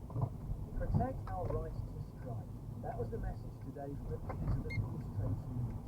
They have not been convened like this outside the annual TUC Congress since the early 1980s, and gathered to fight Margaret Thatcher's strike rules. Today it was the same topic on the agenda. The government's new legislation became active yesterday and will require some workers in key industries like healthcare or in the Premier League. There was a win for Liverpool at Crystal Palace, and tonight a crucial match at the top of the table. John Wilkinson has all the day's action. It's third against second as Aston Villa hosts Arsenal. George Cummins is it. It's Aston Villa 1, Arsenal 0 here at Villa Park. Captain John McGinn gave Unai Emery's side the lead in the 7th minute when Leon Bailey broke down the right wing. He crossed to McGinn, he turned and shot past David Raya in Arsenal's goal. Aston Villa on the attack here again. But Arsenal have had two good chances in the last few minutes with Martinelli and Odegaard going very close. Aston Villa are looking for a record 15th league win in a row. If Arsenal can turn it round, that'll move them back to the top of the Premier League. It's a very good game. It's it's Aston Villa 1, Arsenal 0 here at Villa Park. Liverpool came from behind to beat 10-man Crystal Palace 2-1, but the Liverpool manager Jurgen Klopp wasn't satisfied with his side's performance. Do I want to see these kind of things more often? Like the first 26? No, that is not helpful. But the reaction was good again, and so we take the 3 points are really pleased further. Manchester United's players were booed after their 3-0 defeat to Bournemouth. Chris Wilder finished his first win back at Sheffield United as they beat Brentford 1-0. It finished 1-1 between Brighton and Burnley, and Wolves and Nottingham Forest. Amongst the Scottish Premiership results, Rangers beat Dundee 2-1, whilst Manchester City beat Aston Villa 2-1 in the Women's Super League. Bath overcame Ulster 37-14 and FC edged out 2-0 1980 in Rugby Union's Champions Cup to lose prior to the final. England's women have won their T20 series in India. They reached their target at 81 within 12 overs. And it's currently England 46, South Africa 48 in the second match of their netball series in Nottingham. Hollywood stars have been remembering the actor Ryan O'Neal, who died at the age of 82. Catherine Cracknell expected to. The son of an actress and a screenwriter, Ryan O'Neal trained as a boxer and a stuntman before being cast in the role. Describing him as draconian. There's been an angry reaction at the UN climate talks where OPEC has lobbied oil producers to reject talk replacing our fossil fuels. A teenager has been charged with murder of Leanne Gordon, who was shot dead in East London earlier this week. BBC News with Alan Smith. The James is next this evening. It's happening with Paddy O'Connell, who's broadcasting hers tomorrow morning. Hello, a Nutcracker week loons from Rishi Sunak. He's due at the Combs Inquiry on Monday, the day before his Rwanda bill faces MPs. Profile Yasser Arafat, the Palestinian leader who said of himself he held an olive branch in his hand. Lady Jane Connor used the party tip to say that icon Joan Crawford shoved vodka over the tea and we tested Christmas Coast. When will cards arrive? Said first class to listeners in the 4 home nations at PH on BBC Sounds and tomorrow morning here at 9 on BBC Radio 4. Thanks, Paddy. Yes, the season for Christmas cards and indeed for school nativity films is upon us. It's quite low for that first role next week. Olivia Colman, for instance, found her school nativity in July. She's now an Oscar winner. Charles would like a career in profile. Now I'm in reporting Loose Ends with Clive Anderson. Yes, thank you very welcome to Loose Ends, a big week for news with the government having yet another crack at reducing the number of people entering the country. Should we take comfort from the fact that given the many problems we seem to have, so many people around the world still want to come here? Or should we wonder why government measures have been so ineffective and unattractive over so many years? Immigration is certainly a divisive issue in the country, in Parliament, and above all, within the Conservative Party. Meanwhile, Sir Keir Starmer has been stirring up his Labour Party supporters by going into print to praise Margaret Thatcher, and even more controversially, Tony Blair. Now here at the BBC, there appears a cutback to the programme budgets are going to come about, as the licence fee is not being increased in line with inflation as was planned. Now this could mean that Doctor Who will no longer travel in time and space, but attempt to solve life-threatening problems remotely on Zoom, but most real time. EastEnders are relocating to somewhere less fashionable and expensive than the East End of London, and much of the day is being broadcast in black and white. Gary Lineker having to bring his own sandwiches and crisps, I suppose. Well, these cutbacks could even affect this programme, with loose ends being phased out because things might change. No fear about that this week, as we have a fabulous array of top-line guests, including the award-winning playwright Conor McPherson and the rock god Elvis Costello, who've got together to create a new stage musical based on the 2018 film Cold War. The award-winning actress Joanne Jones is about the new series, the BBC TV drama Vigil, which is coming to a screen near you this week. And the reality show-winning singing sensation Michelle McManus is celebrating the 20th anniversary of her Pop Idol triumph with a documentary and a new single. We have music in the studio from Roachford and Ikea Iwobi, and Emma Freud is co-host this week. See you, Emma. Who have you got? I'll be talking to the iconic Martin Kemp, bass player in Spandau Ballet, bad boy in EastEnders, gangster in The Praise, but maybe not in real life. He's now a novelist. His first book of fiction, The Game, is about a fallen... I've got a big break to do with the orphans, but it's I imagine it's a different style of acting in terms of so much form to move on. Yeah, it's brilliant, and if you watch television in a different way now, there's so much content, there's so many ways to watch it, and watch it in your own time, but when I was it's like planned TV, it's like scheduled watching. So my family lived in Switzerland and Northern, they were just like, oh my god, you've got Coronation Street, and it's a brilliant thing, you start keeping a soap, one thing, and you learn so quickly, and yeah. One scene, and you pick up and you do another scene and make that one work. But, I know that you can talk about it now, because, I think the music is when I got on flight in EastEnders, it had the biggest thing that ever happened to me. But it actually, even after your music success. Oh, this is proper success for my family. It was 20 million viewers in those days. It was like 20 million, same as Coronation Street, 20 million a shot. So, Saran, you were in the Coronation Street for 4 years. You decided you wanted to leave. That was a big thing to be in, but you're going to be there forever. I think because I've been working since I was 15, and I was in musicals and plays. For me, it's brilliant, but I always thought I wanted to do other characters, explore I could go back to theatre and things like that. So, yeah, I always knew that forever. And you mentioned being on stage as well. There's a different, again, another style of acting. Safer. Yeah, I mean, live performance is partly because I had an issue doing my theatre. So I haven't been from nobody.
And Chris Moorhead on the guitar. I think the two of you wrote the song together. Excellent. Now, Then and Now is available now. Roachford's playing Norwich Waterfront on Monday, George's Bristol on Wednesday, and Newcastle University on Saturday. Check his website for more details. And Roachford's also playing Happy Toy Festival on our website. So double bubble avenue. Thank you very much. Excellent.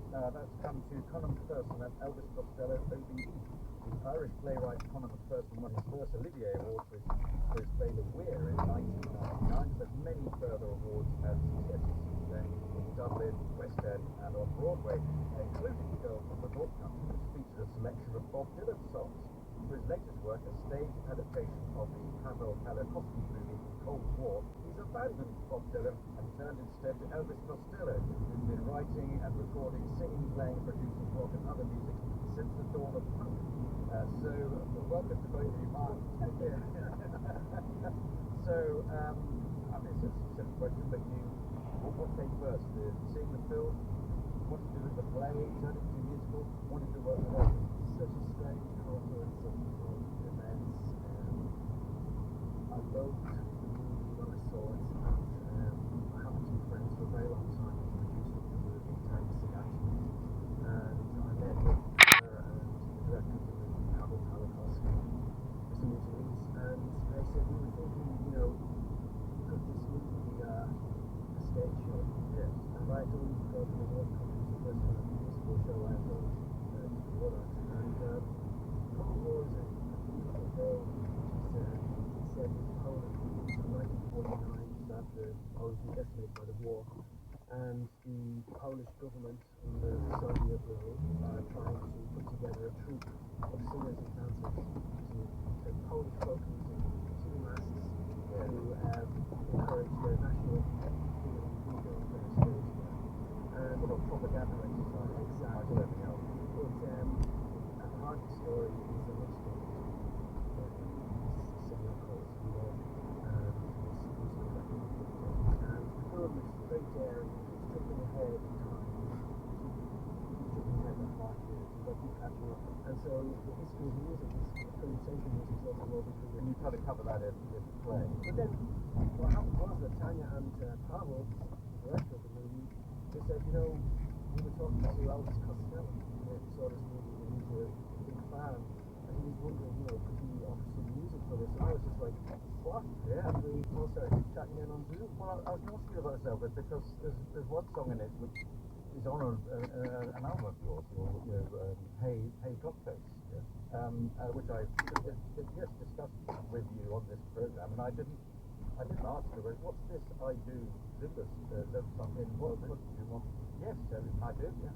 We've all read those columns that come up at the end of the year where correspondents ask people, what was your favourite mince pie of the year? What was your favourite television show? What was your favourite screen?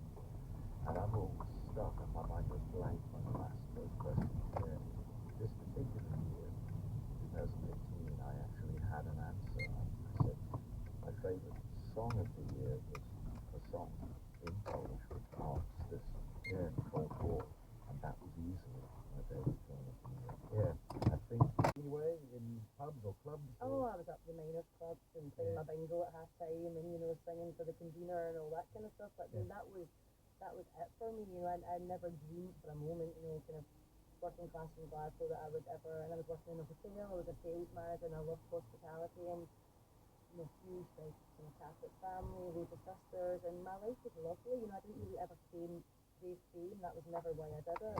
So who pushed you into taking part, or was there some inner voice saying, this competition? Well, a wee ovation or two might have been involved as well. I mean, I'm Scottish, it could have been a whiskey, I suppose, but Yeah. I was just like a wee bit Kathy Bongo, sitting on the Saturday night with my pals and watching this TV show, and but, well won, and I think at the time he was Well young. and it's weird to think then 2002 Will was considered alternative, right? But he was, and compared to Gareth, and I thought, maybe someone like you who's got a bit of Dutch courage, these things, and I thought, I'm going to apply for that. You were good enough to win, and that's it, get number one. But you took a lot of flack as well, including from the song producer, the music producer. Yeah. Who gave you a pretty hard time. Well, I mean, you need to think about it, right? So I was a huge people in Fansville, and that whole machinist stock taking what I grew up in, the 80s, and all of Tyler and Sonia and all these kind of people. Looking back now, But you like Martin Kemp and Elvis Costello as well. I'm trying not to fangirl out of my brain here. We're at this table right now, right? There's always going to be a relation with Elvis Costello. Declan McManus is your real name. If they were cousins, would that be okay? Cousin, yes. Would that be okay? Go for that? Can I get that on a t-shirt? You should have Brian Collins as well, from Sweet. Yeah, McManus as well. I just, my long lost family. You should claim him as well. Yeah, let's claim it and let's do like a duet or something. Like, see your thing. Like a weekend.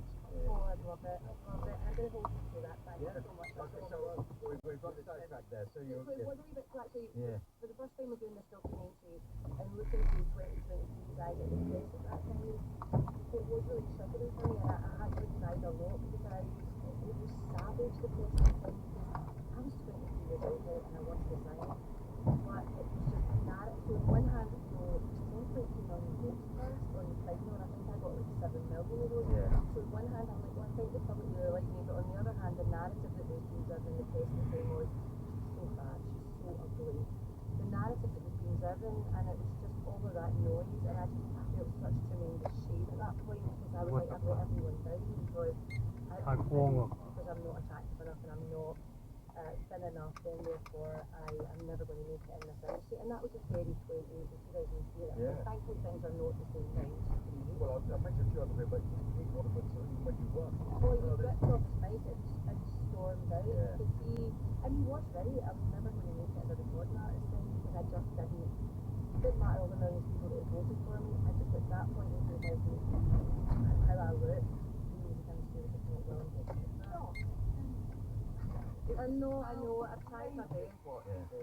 And it must have helped going back and processing it now, knowing how the world was going since that time. And I'm so ashamed of what was done to me. I mean, I'm bitter, but you know what I mean, on behalf of the country. Yeah. But you know what's been really lovely now? I think for the first time in 20 years I've been able to look back and go, it was not wasn't climbing up there, but you know, wasn't. You certainly did. Did well, and because your career in broadcasting is so and you're great at radio and television.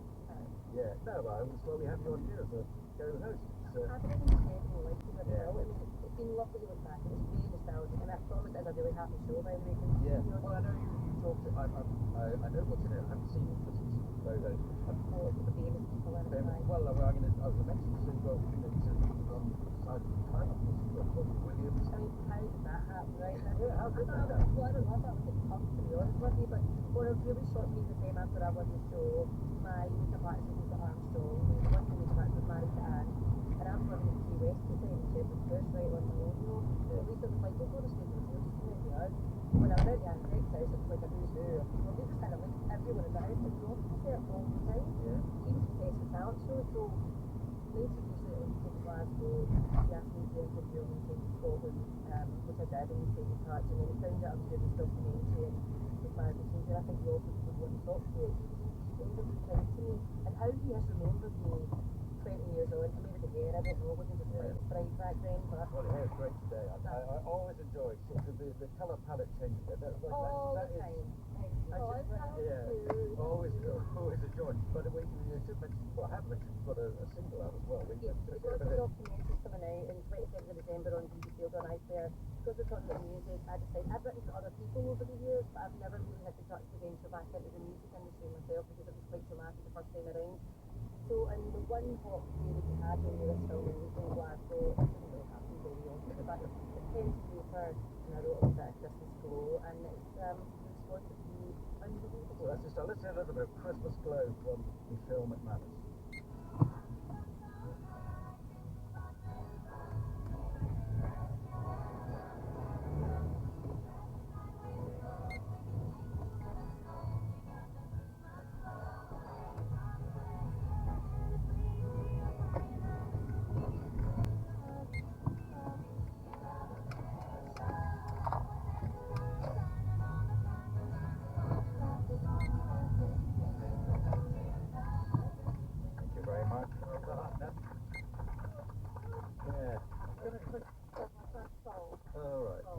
And Roach will be singing in his next show, so that's the great thing. Starring Sir Jones and Rose Leslie. Come home, please. Digital starts tomorrow on BBC iPlayer. She's a Oscar winner who's played the Crime Queen in Crown and now villain in Wonka, Olivia Colman's profile after the news.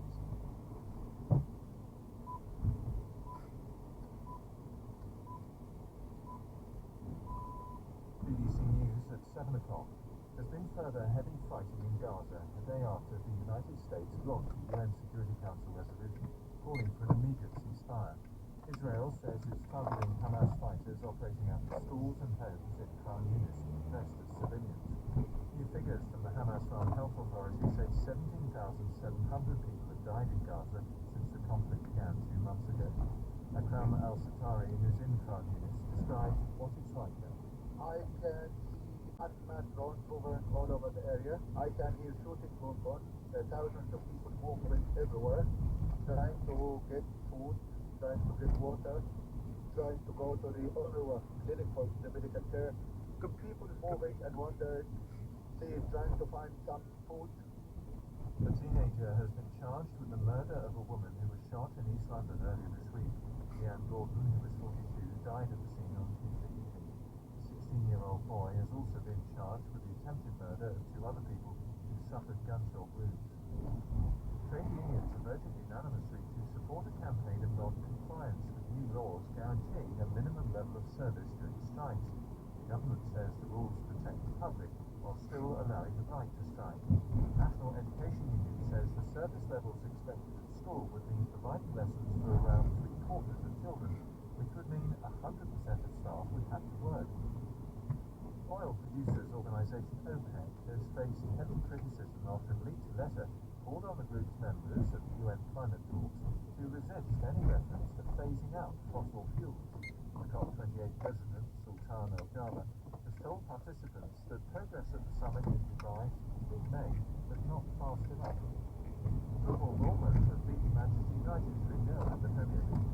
Also wins for Sheffield United against Brentford and Liverpool against Crystal Palace. The astronaut Tim Peake joins Brad Cox and Robin Ince as they put Hollywood under the microscope for the science fact versus science fiction of some of the biggest movies set in space. Look at how astronauts are portrayed in films such as Gravity and The Martian, and look back at some of the classics like Alien and 2001: A Space Odyssey. That's whether some fictional aspects of these blockbusters may not be so far from our future reality. Infinite Monkey Cage here on Radio 4 in 50 minutes. First, it's Profile with Stephen Smith. Olivia Colman is the subject of this edition of Profile. Of course she is. Let's be honest, she's in everything else. We know her as one of Britain's most beloved and ubiquitous acting talents. She really is the go-to, I think, for a lot of casting directors. As a youngster, she was capable of producing a sort of emotional intensity, which is rare in 18-year-olds. She makes you feel at ease. She's very self-deprecating. She's very unassuming. I remember her sort of grabbing my shiny handbag and admiring it, just being really friendly and lovely and sweet and breathless and everything you'd expect. It's only when you stop to add it all up that you realise Olivia Colman's packed a lot of acting parts into her 49 years. Marriage to a vicar, cinema usher, carer for a parent with dementia, time traveller, and a queen twice over.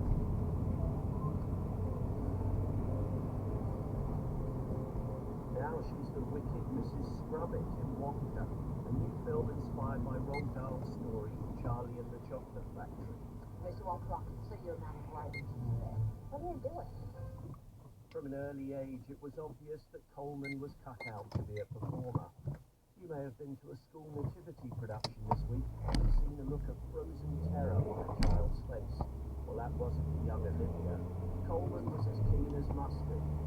Lose yourselves. First ever was a nativity day, and I think the character was pretty good. But I punched the angel next to it. She saved my life. Olivia Colman talking to the National Theatre's live from the stages. She was born in Norwich in 1974 and went to a girls' boarding school called Gresham's. Her drama teacher, Paul Hands, says she was a natural. Absolutely delightful to correct. And anybody less like a diva then as now would be hard to imagine.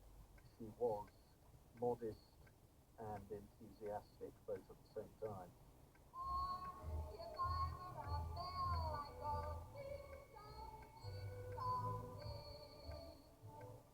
We did Guys and Dolls, and she was cast as Sarah, the leading role.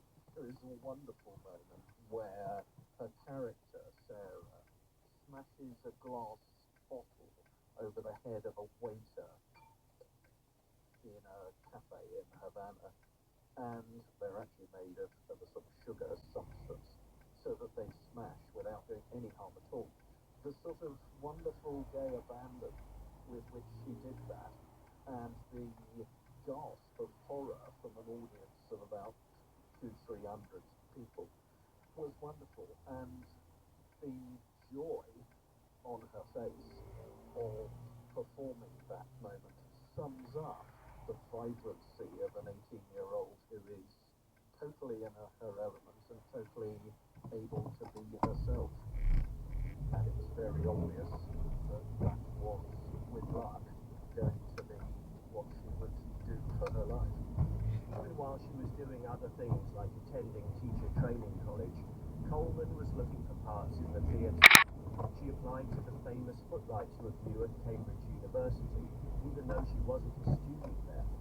At her audition, the future TV stars David Mitchell and Robert Webb asked her to find something in the room and try and sell it to them. She picked up a cigarette end, pretended it was nutritious, before putting it in her mouth and eating it. Job done. She would go on to appear with Mitchell and Webb in their sketch shows, and as Sophie in the much-admired Channel 4 series Peep Show. Just go up to him at normal. He doesn't suspect a thing about music. Hey, husband. Hi, Soph. How you doing? Oh, pretty terrible. Wine is so disgusting, isn't it? Yeah, it's very horrible. Catherine Short edits The Guardian's film coverage.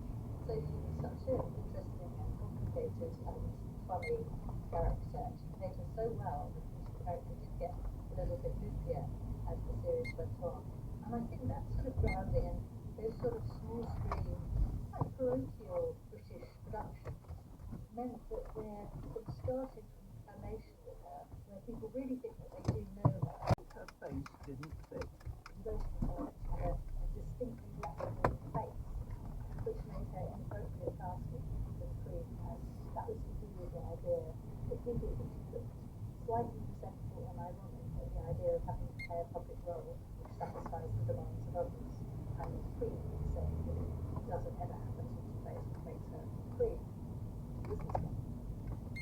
Have you decided on your first topic? It may surprise you to learn that I employ Whitty in the stereo comings and goings. It's like Maurice's. I like to study form and odds. Who's in, who's out. I also like to predict weather. My best so far was Mr. Wilson's second reshuffle. I got 90%. Another regal part soon followed. Coleman was cast as Queen Anne in the Restoration romp The Favourite. That part earned her a Best Actress award at the Oscars in 2019. And the Oscar goes to Olivia Colman. Her Oscar acceptance speech was just absolutely glorious, and nobody could fail to be completely charmed by her.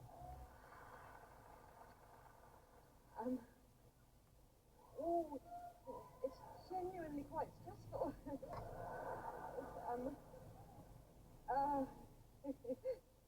is hilarious. Gone off. Okay. I have to thank lots of people. If by the way I forget anybody, I'm going to find you later and then I'll give you all a massive snog, and I'm really sorry if I might forget now. The Favourite sticks out for me because it has that degree of control that she has over her work and characterisation, but also the freedom that she brings. You never really feel that she's playing a character that's sort of far beyond her, even though they're kept quite outlandish. She seems to find a way to root them in reality and in her own reality. Here's a difficult question, or perhaps an unfair one. Is she a lovey? I suppose being a lovey is a good and bad thing. Is it? What would you say? I think she is a lovely, and I think she would embrace that term for the whole aspect of it. She's also extremely personally shy and sort of allergic to public recognition. Like some of our greatest performers, Coleman appears immensely relaxed under the spotlight while being a little Hello. diffident in private. 你點啊？ Anna Smith of the Girls on Film podcast again. 哦，我自己講啊。 When we first met, but I think, yeah, as actors, there is that quite a lot of pressure on them because the public are expecting them to be exactly like their characters when they meet them, and often they're not, or often they're just trying to provide them. They don't always tell you how to. But Coleman wasn't backwards in coming forwards when it came to choosing a life partner. Her husband is Ed Sinclair, whom she met in her footlights days, as she told the National Theatre's Life in Stages. The nicest timetable. I took 3 hours to get dressed every day. I found out what music he liked and learned the lyrics. And eventually I just had to tell his friend. He didn't tell him I didn't know him, and his friend did. Coleman has said she keeps her Oscar in a cupboard, but from there it exerts a strange telekinetic power to open doors. Coleman has since taken parts which aren't particularly sympathetic on the face of it. If we have to look for Olivia Colman, she's great at being freedom. I mean, one of the first projects she built the ground after that was this HBO Sky series called Landscape, where she plays a real-life suburban killer.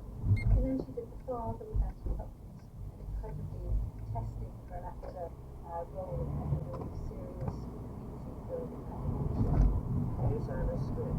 I think she chooses well. Not everything has had amazing reviews, but I think she's always supported herself brilliantly. She was wonderful in Empire of Light in 2022, for example. I think she brings great commitment and great talent to everything that she makes.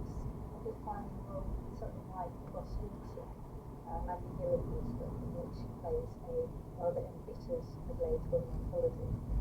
And she's absolutely brilliant. I mean, Olivia Colman is an actor very unafraid of being unlikable and not looking her best. And her character in that film is pretty fine. Olivia Colman has not appeared in extended film franchises. She was in a Marvel TV series, Secret Invasion, but she's yet to go full Lycra as a superhero. In the Marvel show, she was playing an MI6 agent, and she said in interviews that she'd love to play the ultimate spy master, James Bond's boss, M. Catherine Sherwood of The Guardian totally see it.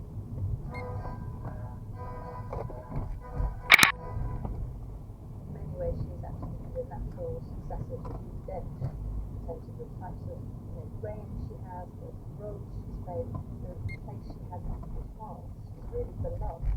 The Paddington movies have been perhaps the best-loved British film franchise of recent years, despite not having Olivia Colman in them, though whisper it, she might be in the next one. And the team behind Paddington 2 have cast her in Wonka.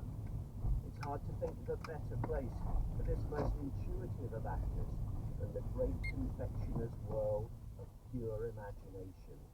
I think Olivia will be, so long as he wants to do it, sought after in the realms of Judi Dench. The Nobel laureate Kip Thorne helped out and indeed write interstellar theoretical physicist Sean Carroll advised on the appearance of wormholes in the Marvel franchise of the Thor films, and TV chef Brian Cox was the advisor on Death Force Sunshine.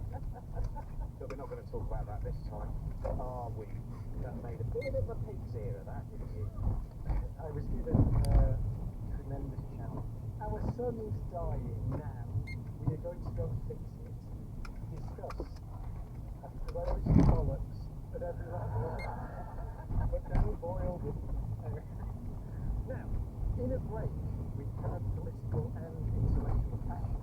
We're going to explore the representation of space in films with 4 people who actually know what they're talking about. One has 2 Oscars for the representation of space in films, and the other 3 people have flown in space. And they are.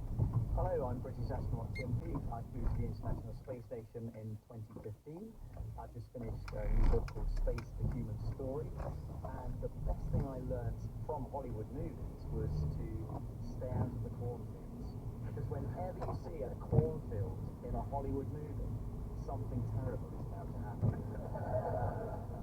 I'm Paul Franklin. I'm a filmmaker and visual effects designer. I've worked on films including Inception, Interstellar, the Dark Knight franchise. And I'd say the best thing I have learned from working on Hollywood science fiction films is though nobody can hear you scream in space, you can always hear the score. And I'm Nicole Stott. I'm a NASA astronaut and artist who got to paint with watercolors in space, and now I'm part of a foundation called the Space for Art Foundation, bringing space and art together. I got to spend 2 missions on the International Space Station and the Space Shuttle, and the best thing I ever learned from a Hollywood film is think how much I must not have learned in science class. Hi, I'm Susan Kilrain, Navy test pilot, space shuttle pilot, Mission Times 2. I'm recently an author of a newly released children's book called An Unlikely Astronaut. And what did I learn from Hollywood movies? I learned that the Earth is round, we do go to the Moon and Mars and black holes and other planets, and that nothing's definitely real when you're looking at a Hollywood movie. This is our panel.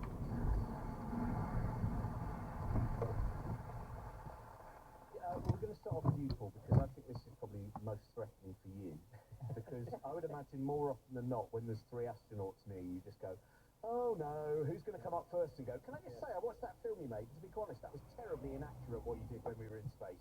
So what are the things that you are most used to? You know, you've had a long career making a lot of science fiction movies. A lot of people remember you most fondly for, obviously, The Nutty Professor 2, The Clumps. Yeah. Got that in early, I do apologise. Could have been Blade Runner 2049, but I think for a lot of people it is The Nutty Professor. What are the things that you just think, oh man, I wish I'd known that when we did that thing? Well, I mean, generally, you worry about what's in the story, mostly. And the things you're actually most concerned about is, am I achieving what the director wants from the film, or from the vision of the film? And not so much about, being super accurate at that point. Then later on you see something you think, oh, well, that was very well nonsense, wasn't it? And I think Nutty Professor 2 probably falls into that category. But then it wasn't really intended to be a lecture in science, was it? So that was Susan. Because I in physics, everybody always says to me, how can you watch science fiction? Does it annoy you when you're watching a film and this happens and that happens? So the same question to you really, do you take some of the film seriously and say, well, that's just absolute nonsense and offending by that representation of spaceflight? There's some of the best movies are completely wrong, and I love them. I mean, look at Top Gun and Top Gun Maverick and Gravity. Those movies are amazing. None of it's real, but I love it. Did you flew the F-14? I flew the F-14, and yeah, you can't do what they did. Definitely, yes. The flying was real in Top Gun. Top Gun Maverick, not so much. What is the bit in Top Gun Maverick where you went, whoa, that really is pushing it too much?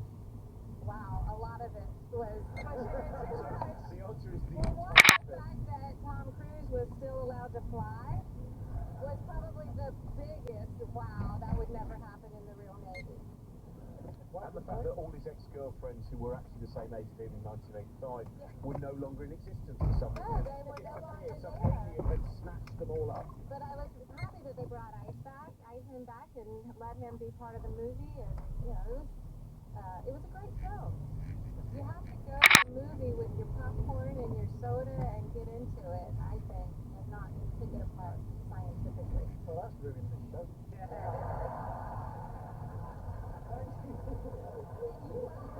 Notwithstanding Susan's comments, the same question to you. I don't think you can help but watch a film, for whatever industry you're in, and just, pick it apart a little bit, or at least be bothered by some of it. I think you mentioned Gravity. Some of the most amazing visual effects I remember looking at that and thinking, oh my gosh, the way they got the light, off of the space station, and the way all of that looked was so beautifully done, and yet it made me my stomach was just churning with every spacewalk scene that was going on, and how just almost like disrespectful of that whole task that it was, kind of the playing around, and all of that really upset me. But what I try to look at, I think it's the same kind of thing you're talking about, Susan, is I love the idea of how sci-fi has had so much influence on sci-fact over the years. How things that seemed like just part of our imagination at some point have become reality along the way. And that's why I'm hopeful in a lot of these movies that I see that, man, that cool stuff that we're not doing that, but maybe it could happen. I remember one of the things that a lot of astronauts picked up on Gravity before they even got to everything else in space was, just so you know, that's not the underwear we wear. That's really, whatever Sandra Bullock's gone on, is not pragmatic for the ISS. No, it's a nappy and a suit with cold water flowing through it. Not quite as glamorous as the hot pants that Sandra Bullock was wearing. But no, for me, I'm really with Nicole and Suze there in terms of I love being entertained. I go to a movie to just watch it, sit there with a Coke and popcorn and have fun.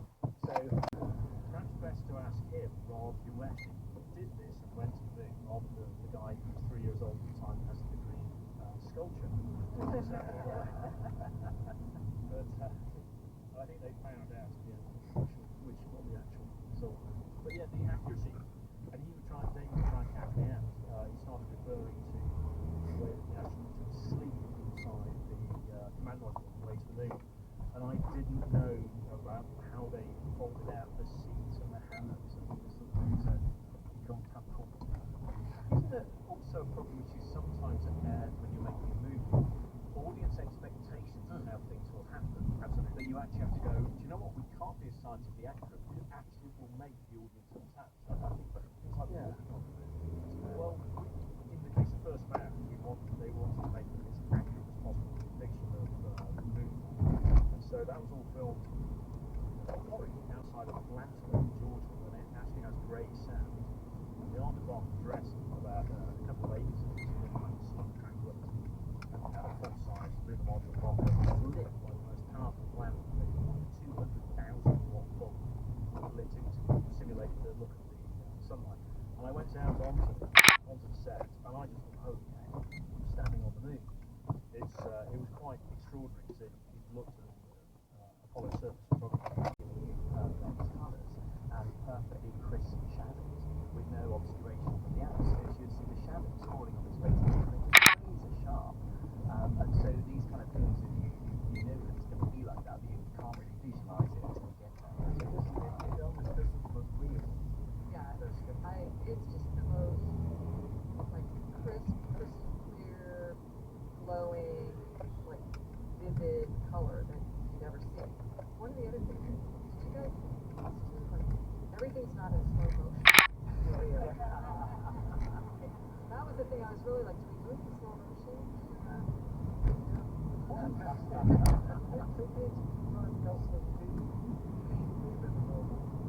But of course, that was I mean, the First Man, I think we shot it, the camera's running at normal speed, so it wasn't slow motion. But it's very much convention. If you go back to science fiction films from the 60s and early 70s, slow motion when Zero Gravity. Or if they didn't have high-speed camera, and you watch Space 1999, you'll see the actors pretending to move in slow motion. It's when they have it fight, isn't it? Space 1999. Very, very slow. That's why I do them. Slow motion photography is very expensive, certainly like that. So when we talk about accuracy, I suppose one of the important things going back to when you were saying, well, when you go to the cinema, you sit there with your popcorn and it's just all fun. I suppose one of the dangers is that sometimes we do, whatever Hollywood creates, sometimes people don't believe that is the reality. We see that in war movies, we see that in so many different things. We go, this is. So I suppose that's part of it. Would you say that's part of the fact of going, well, this doesn't matter because this bit's fun. This idea might matter because this might be our belief is being true part of the experience of going to space and the challenges of going to space. So I thought it was kind of nice that my kids knew after we were 14 and then I thought I moved just like Tom Cruise did. I got some real street cred that day. But you do have to, like watching a movie like The Martian. Amazing movie. And you could come away from that movie, all of that might have looked back. But it's not yet. And maybe someday most of it will get there. But some of it's never going to get there. And so the movies are so good, so believable, that people think that the science is real. Isn't about the story, I think you told me about that, Andy Weir, who wrote it, that he wanted it to be as accurate as possible. The only bit that's totally inaccurate is why you get stranded on Mars, the actual storm that occurred. So that's quite an interesting thing to actually start. Right, I'm going to get all the scientific inaccuracy over to begin with, but my potato growing will be as specific as it can be. But I think one of the things that would eventually, all of it will have a place in space. When you say that you all need test pilots in the shuttle, so what skill set is that's required? And obviously, being good at flying the aircraft, but what psychologically what skills do you need to fly an experimental aircraft? The psychology of it is you've had a lot of practice in flying a lot of different aircraft that have had a lot of different failures. And so you know how to handle the situation, and you've been tested to have a level head while you're handling the situation. I don't know if you've heard, like, airline pilots sometimes have an engine that's missing and took a bird strike or whatever, and they're having to do an emergency landing. If they're talking on the radio ground or tower, we are coming in, we have an emergency, and it's like nothing's going wrong because they've just learned how to handle the emergency. Yeah, I remember once, I great honour in Lovell, and he said to me that the skill of being a test pilot is to make the list of things that are going to kill you when you get the order. Yeah, that you might survive, but you have to get the order right. Yeah, helps get the order right, definitely. What's the one right at the bottom? What's the least ladybug possible? That's where you jump out. That doesn't help you in space. But that, as Susan said, is a case of having that skill set, I think, to be calm under pressure, to work through that checklist that you have drilled into your training, and analyse all the options. I think it's a case of having options. That's what gives you the ability to do that. It's when you start running out of options, that's when the heart rate starts going up, and panic sets in. But to go back to that kind of crew selection is really interesting because it is much more diverse today, and we're going to need that because you still will need test pilots as we go to Artemis. We're landing on the moon again. We're back to rendezvous, docking, orbiting mechanics and landing systems. But then you're going to need to set up a sort of microgravity or a laboratory on the surface, microgravity laboratory in orbit. You're going to need to have people who have all sorts of skills to run that team. So when we're looking at our selection processes now, that's a huge part of it, and the psychological effect as well of longer duration missions away from Earth. I think the real step change comes not so much with the Artemis moon missions to Mars.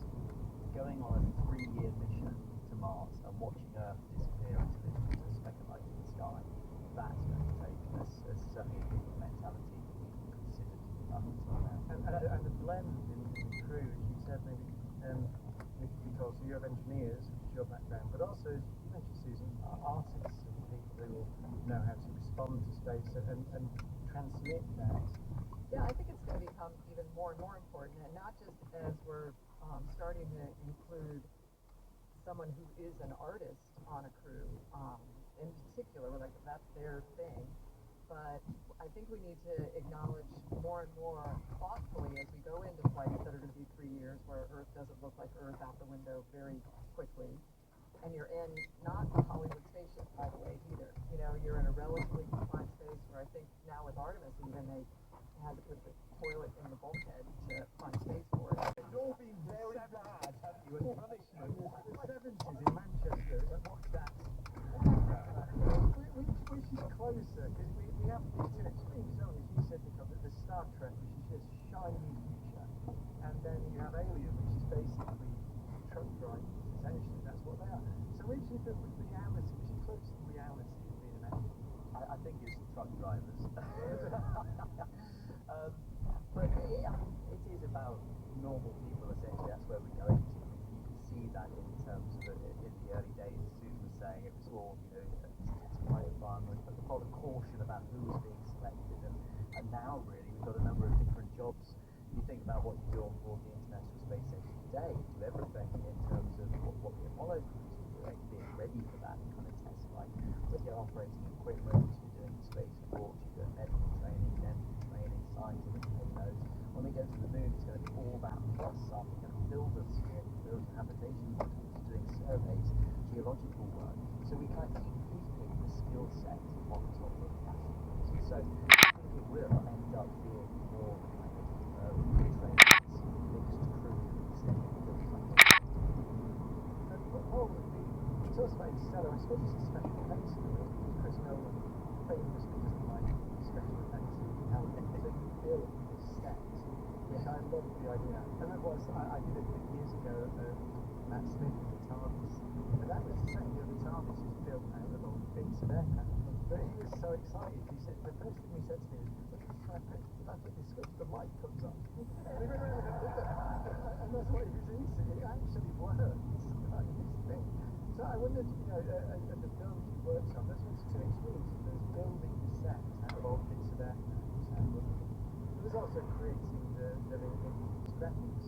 So, yeah, well, I mean, obviously now with modern digital visual effects, computer graphics in particular, you can, if you look at a film like Gravity, the interior of the ISS in Gravity is completely created using computer graphics. In fact, almost everything in that film is computer graphics, with the exception of the actors' faces. And when we were working on Interstellar, Anne Hathaway was telling me about the challenge it was wearing the spacesuits that were fabricated for them to wear. Because they had cooling systems inside them that they get very claustrophobic, and sometimes it didn't work, and either they got too hot or too cold. And Gravity had just come out. I said, well, did you see this? No, I haven't seen it, but I guess Sandra must have gone through the same things. And I said, well, no, she's just wearing motion capture pajamas. It's all CG. And she's sort of looking amazed, sort of, why on earth am I wearing all this? And then Chris Nolan walks past on the set and said, ask him. Because Chris always wants to do it for real. I'm shocked by that, because I've not known this, that Christopher Nolan doesn't like films with loads of special effects. He's really not got a good choice of screenplays then, has he? Because, I mean, Ken Loach, he makes films without special effects, you know? Food banks, set in old pubs, that kind of thing. I don't want to do too many special effects, but I just want maybe kind of travelling near a black hole, having a fight on Mars, stuff like that. More accurate to say, Chris wants to use the visual effects, special effects, to do the things you can't otherwise film. So, for instance, in Interstellar, the black hole. You can actually take pictures of black holes now, but I think for me, and it's not because of who we have present on the stage tonight, but I really think Interstellar is my favorite. And it's reminiscent of sci-fi before it, too, right? You know, you think of 2001, my husband would argue it's kind of a remake in some way of 2001, which I think is really, the more I look at it, I'm not quite as brainy as he is, but it's nice to look at things that way and kind of reflect on other movies that really were, impactful in some way on you, and the way you thought about sci-fi, the imagination of the future, and that to me is what it really ends up being all about, is this imagination of something that may not exist yet, but how that could possibly influence what we might move forward to. well, that brings us to him there, and if anyone would like to write in, their guest on panel is actually in the next series. Brian, we asked you this question, didn't we? And it was, which science fiction movie would you most like to live in? What have you got, Brian? Batman. So I can have Robin, in brackets, Imps, as my boy Wonder. That's pretty convenient. And her phone number is on. Lego Batman, so I can build Brian as my boy Wonder. 12 Infinite Monkeys. Because number one, I like monkeys. And number two, you can't have that enough monkeys. Star Wars on Tatooine. Is it Tatooine or Tatooine or Tatooine? Tatooine. Tatooine. Oh no, I'm not a big fan of Star Wars. There we go. I've nailed it to it. I'm not a big fan of Star Wars. I've got other things to do. I really have. It's going to be like, I can't believe that you're into Star Wars. And I go, well, which Ingmar Bergman's your favourite? They go, you watch Wild Strawberries. To hell with her. I should be on Radio 3. You can write those. Yeah, you can write those. Well, I mean, I don't mind that people haven't seen those things. But it's just like, I might have lost those. I've seen all of them. Yeah, I'm not saying I'm against them. I'm just saying that I don't have a tattoo of Chewbacca down my spine. I also don't spend my life going, I'm a huge fan of Star Wars, but I haven't liked the last 9.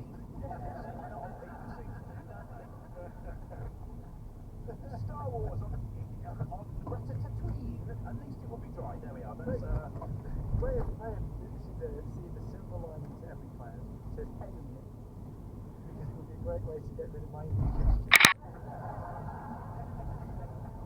Right, anyway, so well done everyone, and it's nice to spend a lot of time in the room without you. Well done everyone. It's so lovely, it really is.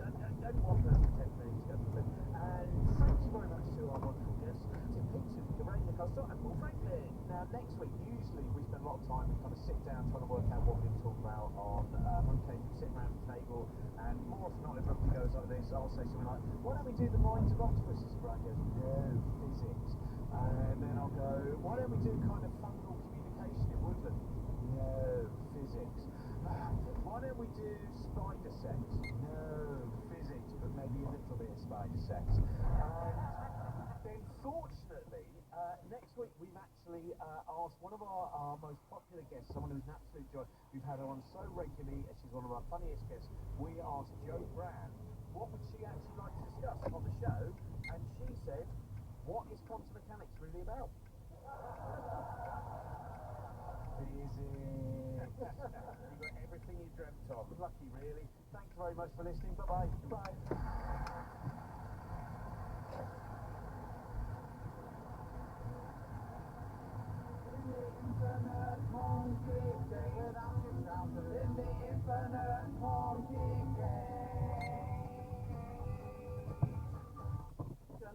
The Infinite Monkey Cage is presented by Brian Cox and Robin Ince. The executive producer is Alexander Beecham, and it's a BBC Studio production. Next, the story of the mime artist Marcel Marceau, after a word on a returning film show. Screenshot with Ellen E. Jones and Mark Kermode. Screenshot explores the kaleidoscopic world of the movie. You can watch it if you want to talk about it. Coming up this series, Even Cry discusses Dublin. What desire to be satisfied as scenes by friendships. we'll discover the secret of acting drunk. I think a lot of actors overplay their hand. Yeah, like a color on stop motion. It was like watching toys come to life. And we'll begin by celebrating the late director Terence Davis. That's the new series of Screenshot, starting next Friday night at 7:15 on Radio 4. And you can hear every episode so far on BBC Sound.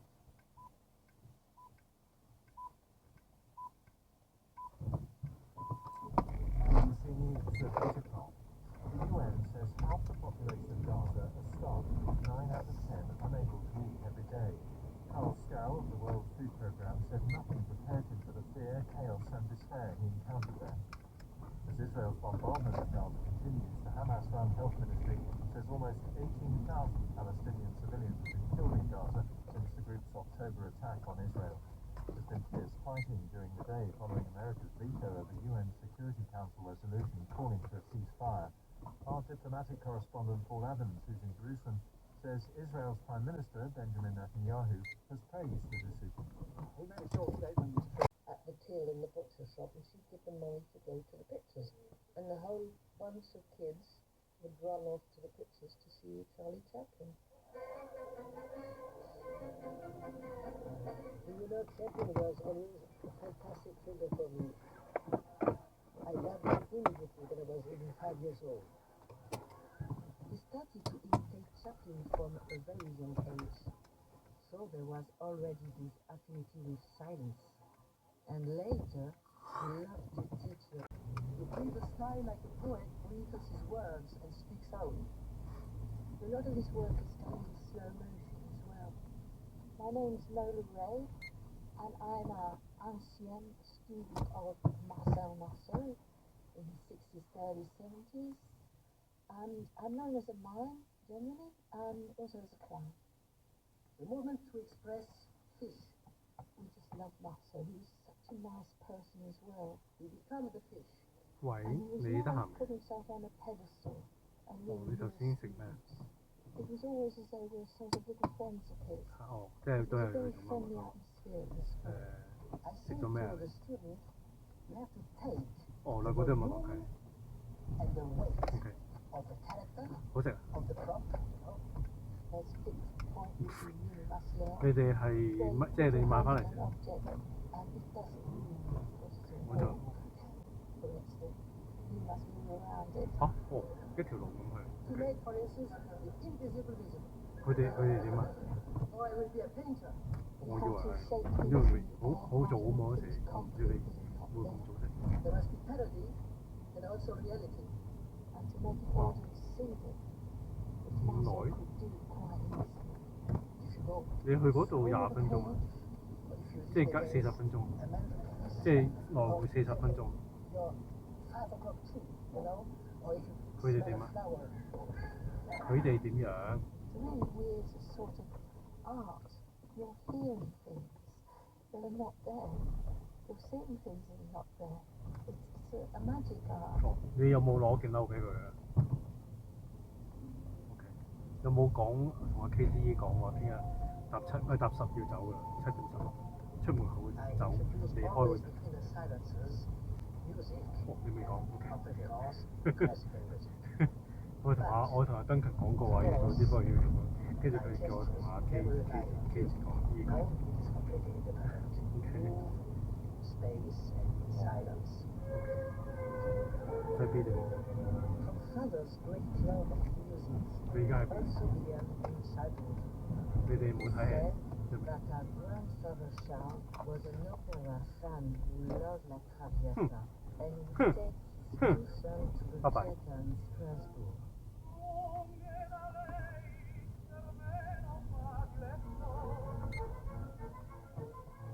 He liked opera. He had a passion for opera. What I know about the father of Marcel was that he was a man that was singing all the time with a beautiful voice, like a Khazan or religious singer. Jews were French citizens like everyone else. It was actually the Vichy government that put into place in October 1940 the first Jewish laws. They did this before the German authorities put into place any laws in Northern Belgium. It did so in part, if you will, to ingratiate the state and the German occupying authorities. It was Vichy, in fact, that began the process of removing Jews from the professions, removing Jews from the role in the armed forces, and then also eventually removing them from the economy itself. They also denaturalized Jews who received French naturalization after 1927. Our father later created a mind to express his attitude toward war with his famous debut character. It's about leaving things he loves and going to war. My artist, not a way. I think there's a bit of satire also in marching and being a soldier. Also to us, never spoke about his war experiences, but I know he was incredibly anti-war, and I think he was a big pacifist as well. After the fight, putting on helmets and making all the exercises, he discovers the absurdity, the futility of war. He has a fallen comrade. We see him picking up his back to the audience. He is the person and he is playing the other person as well.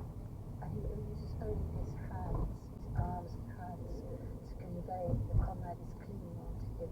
And then the comrade dies because he drops his hand, which we take to be his comrade's hand, down until it's lifeless. Yeah, he called it the echo of life. He does it in a few pieces. I'm Janine Thompson. I am an emeritus professor from Ohio State University. I was the movement specialist in the Department of Theater who brought Marcel Marceau to OSU to do 3 residencies. It was a tribute, maybe, to think that all the soldiers who died, their memory is in us still. And all the people who live or die, they continue to live in ourselves. Things that mattered most to Marceau were to clearly and effectively tell stories of the human heart especially at times like we are in right now, when we are seeing man's inhumanity to man, that we need to lift the veil, as he does so often in his works, and see, really see what is happening, and then do something about it. In 18, I entered the underground the same time that I was involved in art school because I wanted to be a painter. I formed identity cards with my brother when it was very dangerous. It was Uncle Simon, Marcel's older brother, who first introduced him to a resistance network. Veuillez écouter maintenant les messages personnels. He lived a dual existence. One of theater and painting in school, and one of extreme danger in the resistance. Forging identity cards, distributing anti-German propaganda, and listening to radio messages from London. Of life and of human beings. Marcel Marceau teach the children to love life and not love death. And that's why they prefer to make them forget the horror that they lived just before. The idea of Yvonne Agnoret, director of the Major Hotel, is that children have to become free, especially the girls. She tells them to have no fear of doing things, no fear of the outside. When hiding à la maison de Sèvres, her father started attending classes at the Charles Dulin Theatre School in the center of Paris. It is where he first trained with Francis Stockmiley teacher, Etienne Dubois. Then I decided really to become mine because, as Duclos said, Marcel Marceau, you are a born man. I never told him who I was because we were live in a foreign nation. Nobody had to know the past. It was very dangerous to talk about your life. He comes out of the metro station and he's arrested. Stopped by either French militia or German. He didn't panic, he stayed cool, not a muscle in his face. And he didn't say a word. He was totally silent. And then he says, silence helps to save your life. There are many explanations for silence. That's also one thing. Paris has been liberated. A communique just received from General Kelly announces that it has been liberated by French forces of the interior. On the morning of Saturday, August the 19th, the National Council of Resistance and the Paris Committee of Liberation, in agreement with representatives of the Provisional Government of the Republic, decreed a general rising in Paris and the Paris region.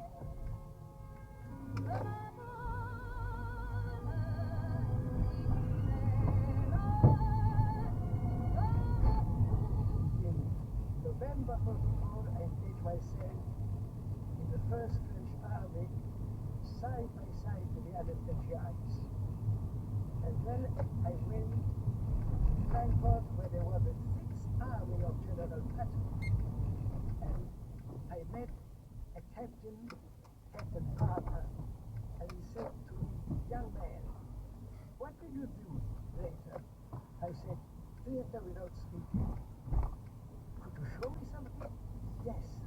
And I did a walking against the wind, the stairs, tug of war, and a Japanese pantomime. And he said, Marcel Marceau, why can you not entertain our GIs under the hands?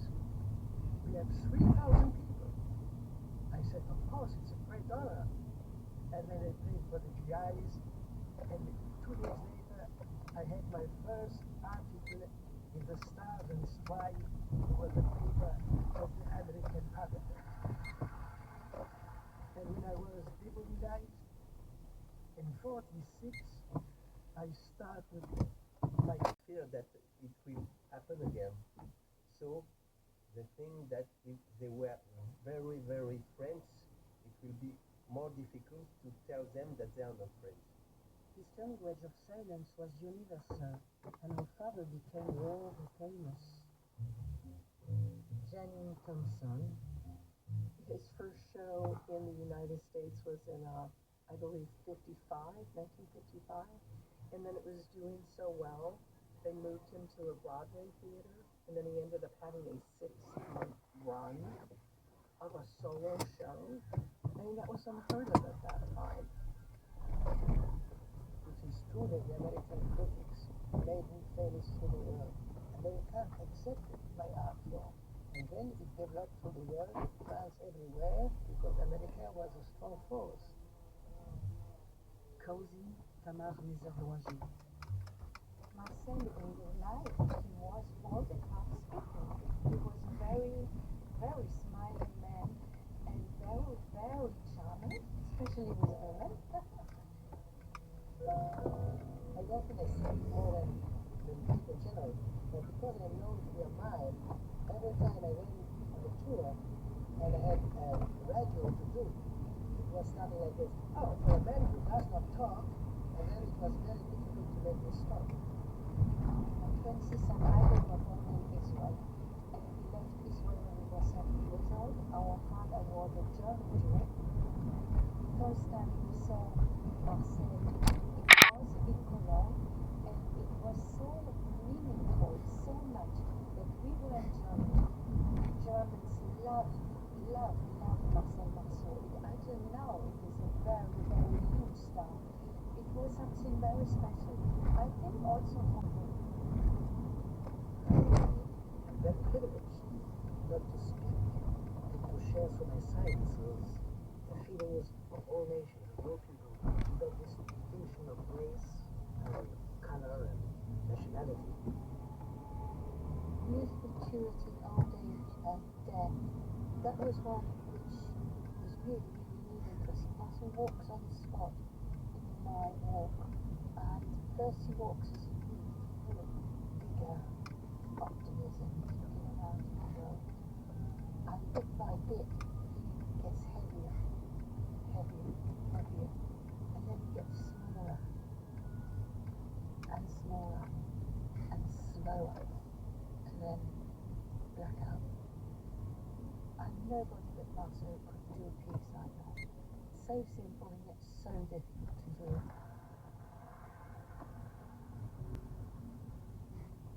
How do you manage a family life traveling around the world all the time? Unfortunately, you cannot have a family life when you tour 300 nights a year through the whole continent.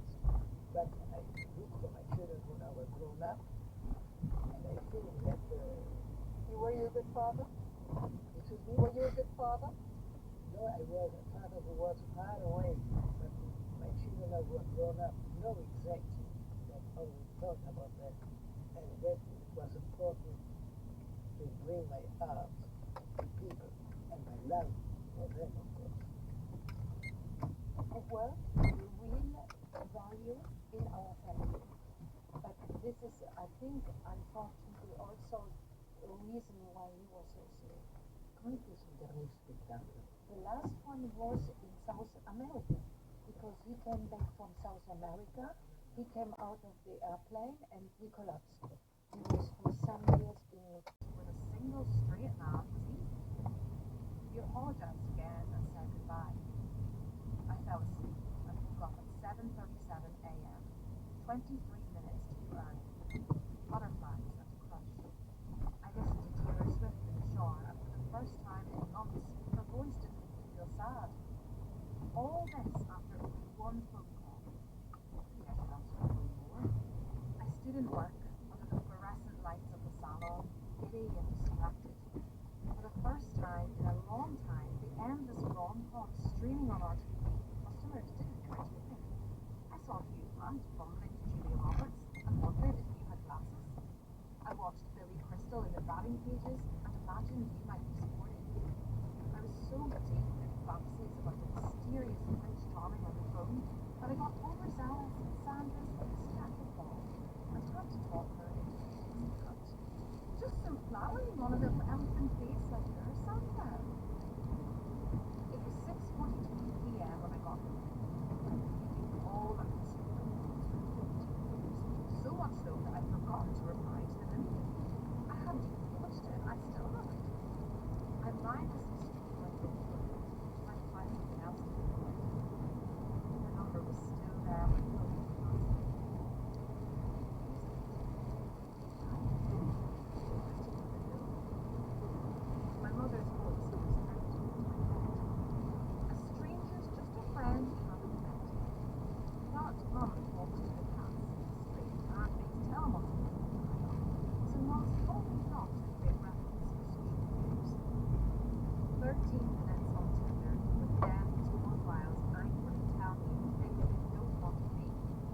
very little about them convinces me.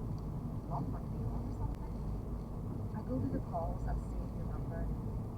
Saved under Prince Charming.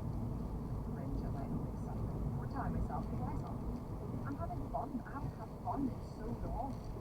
And maybe your gut just knows. But anyone can. The Tinder guy with 10 great pictures of adventures with friends and good clothes could have the personality of an apple. Yeah, no. Deeply effort for one. All balloons and colours and wacky writing. I messaged him. Singing as Caroline. Maybe we can go. I'll let you contact me before midnight. I press send and throw my phone halfway across the room into the sofa cushions like it's an atomic bomb. Schrodinger's crush. You say yes. I call in sick the next day and spend 4 hours and 32 minutes picking out the perfect outfit. I need a look which is unbelievably sexy and good, not too overdressed for coffee, and it makes me effortless. It takes most of a working day to look effortless. You wear jeans and a white t-shirt. You are handsome, but not modern. You are funny and silly and polite to hospitality staff. The conversation flows without passion.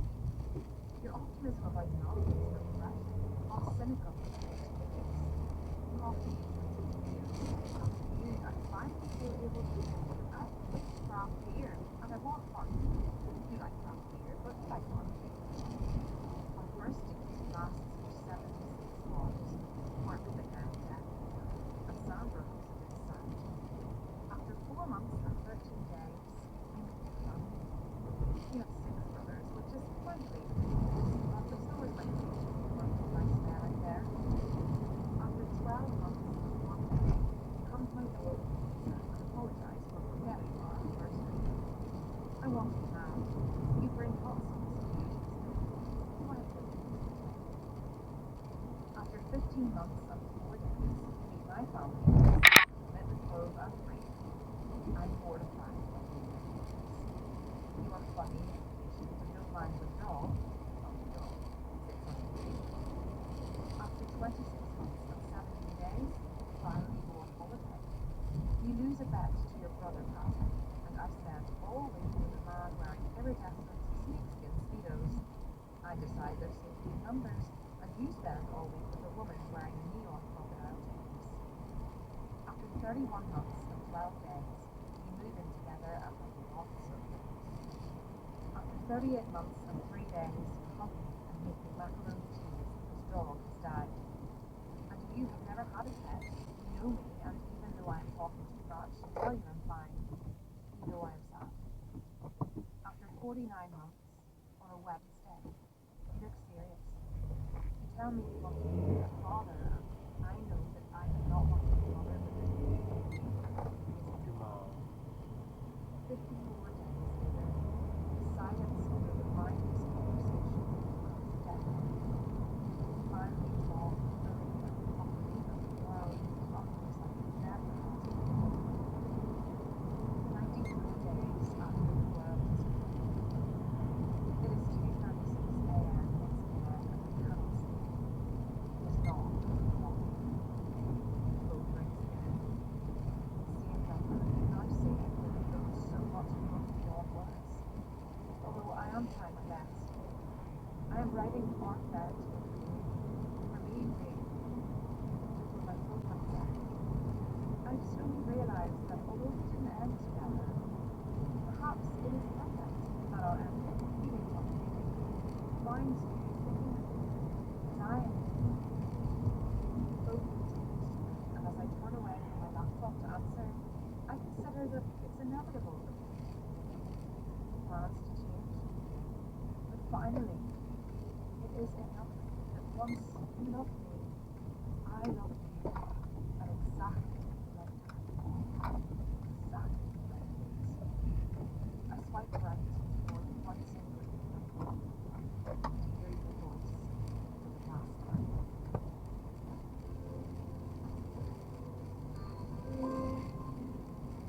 Love is Mortified, written by Jimmy Donnelly and read by Catherine Rees. It is with Belfast by Kelvin Smith. What tracks will the composer and musician Hugh Brand and the violinistic composer Anne Levine add to playlist? Find out when they join Chris Matthews and Jeff Watchin and the News. On 92 to 95 FM, 198 Longwave, digital radio and on BBC Sounds. This is BBC Radio 4.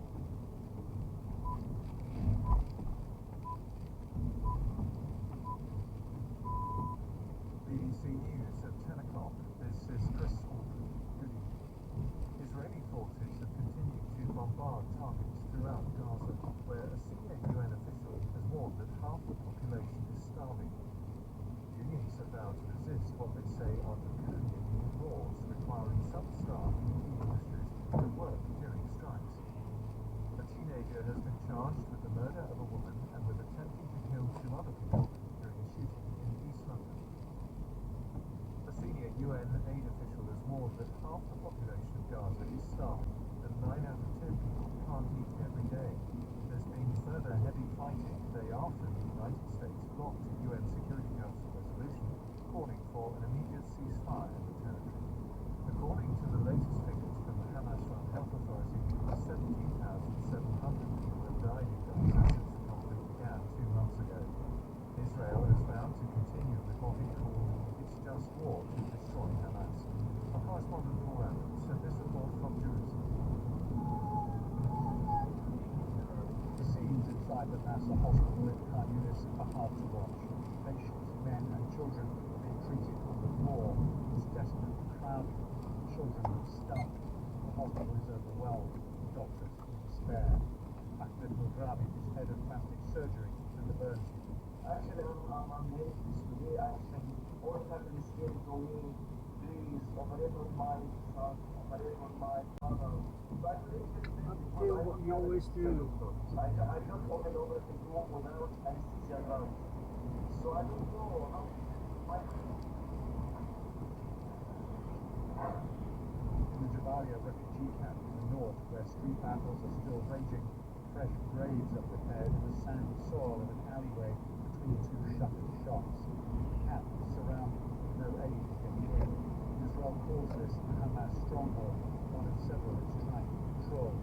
Colonel Richard Kent is a spokesman for the army. This is a long war, complicated war. As we speak, there's special forces working in the south in a very, very complex battle, but also in the north, in Sanjaya, Jabalia, taking care of this infrastructure that have not been built for years. How much longer will this long, complicated war last? Israel knows the clock is ticking. Their American allies may have vetoed a ceasefire resolution at the UN, but the Biden administration is beginning to sound impatient. Like Israel, Washington does not want Hamas to survive as a military force when this is over, but it does want the Gaza Strip to survive as a place to live. Right now, it's teetering on the edge of total collapse. The World Food Programme says half the population is facing starvation, and the charity Save the Children says thousands under the age of 5 are so malnourished they need urgent medical treatment to avoid death. The Palestinian president Mahmoud Abbas has accused the United States of being complicit in war crimes after it vetoed last night's UN Security Council resolution calling for an immediate ceasefire in Gaza. Other countries have criticised the move, including Turkey and China. Washington have described the proposal as rushed and imbalanced. Speaking this evening, the Israeli Prime Minister Benjamin Netanyahu praised the United States. I greatly appreciate the correct stance that the US has taken in the UN Security Council. The other countries need to understand that on the one hand it's impossible to support the elimination of Hamas, while on the other hand calling for a halt to the war which will prevent the elimination of Hamas. Therefore, Israel will continue our just war to eliminate Hamas. Representatives from nearly 50 unions in England and Wales have vowed to continue fighting new laws which would guarantee minimum levels of service during strikes. Delegates at a special TUC meeting voted unanimously to support a campaign of non-compliance at workplaces, claiming the regulations impede British liberties. Our business correspondent Mark Ashdown was at the meeting in central London. Protect our right to strike. That was the message today from the leaders of the biggest trade unions. They have not been convened like this outside of the annual TUC Congress since the early 1980s, when they gathered to fight Margaret Thatcher. teachers' strike rules. Today it was the same topic on the agenda. The government's new legislation became active yesterday and will require some workers in key industries like healthcare, border security and railways to work during the strike. Ministers insist that minimum service agreements will protect workers' rights to strike while minimising disruption and ensuring the public can access crucial services. The union said the rules were spiteful and draconian. TUC General Secretary Paul Novak described the legislation as a Trojan horse, which could be used to erode the rights of workers to take industrial action. The Strikes Act could, put simply, take away the right to strike for 5.5 million. 1 in 5 British workers. It's unfair, it's undemocratic. Congress, it is unfit to be on the statute book. A worker who fails to comply with the new rules can now be disciplined or sacked. Individual unions will face hefty fines. Delegates unanimously backed a motion to challenge, frustrate and resist the legislation and to support any workers who are punished. Labour has said it would repeal the Act within 100 days if it wins power. A teenager has been charged with the murder of a woman who was shot in East London earlier this week. Leanne Gordon, who was 42, died at the scene. The boy has also been charged with the attempted murder of 2 other people. More details from Helena Wilkinson. Police were called to reports of a shooting on Tuesday evening outside a house in Hackney in East London.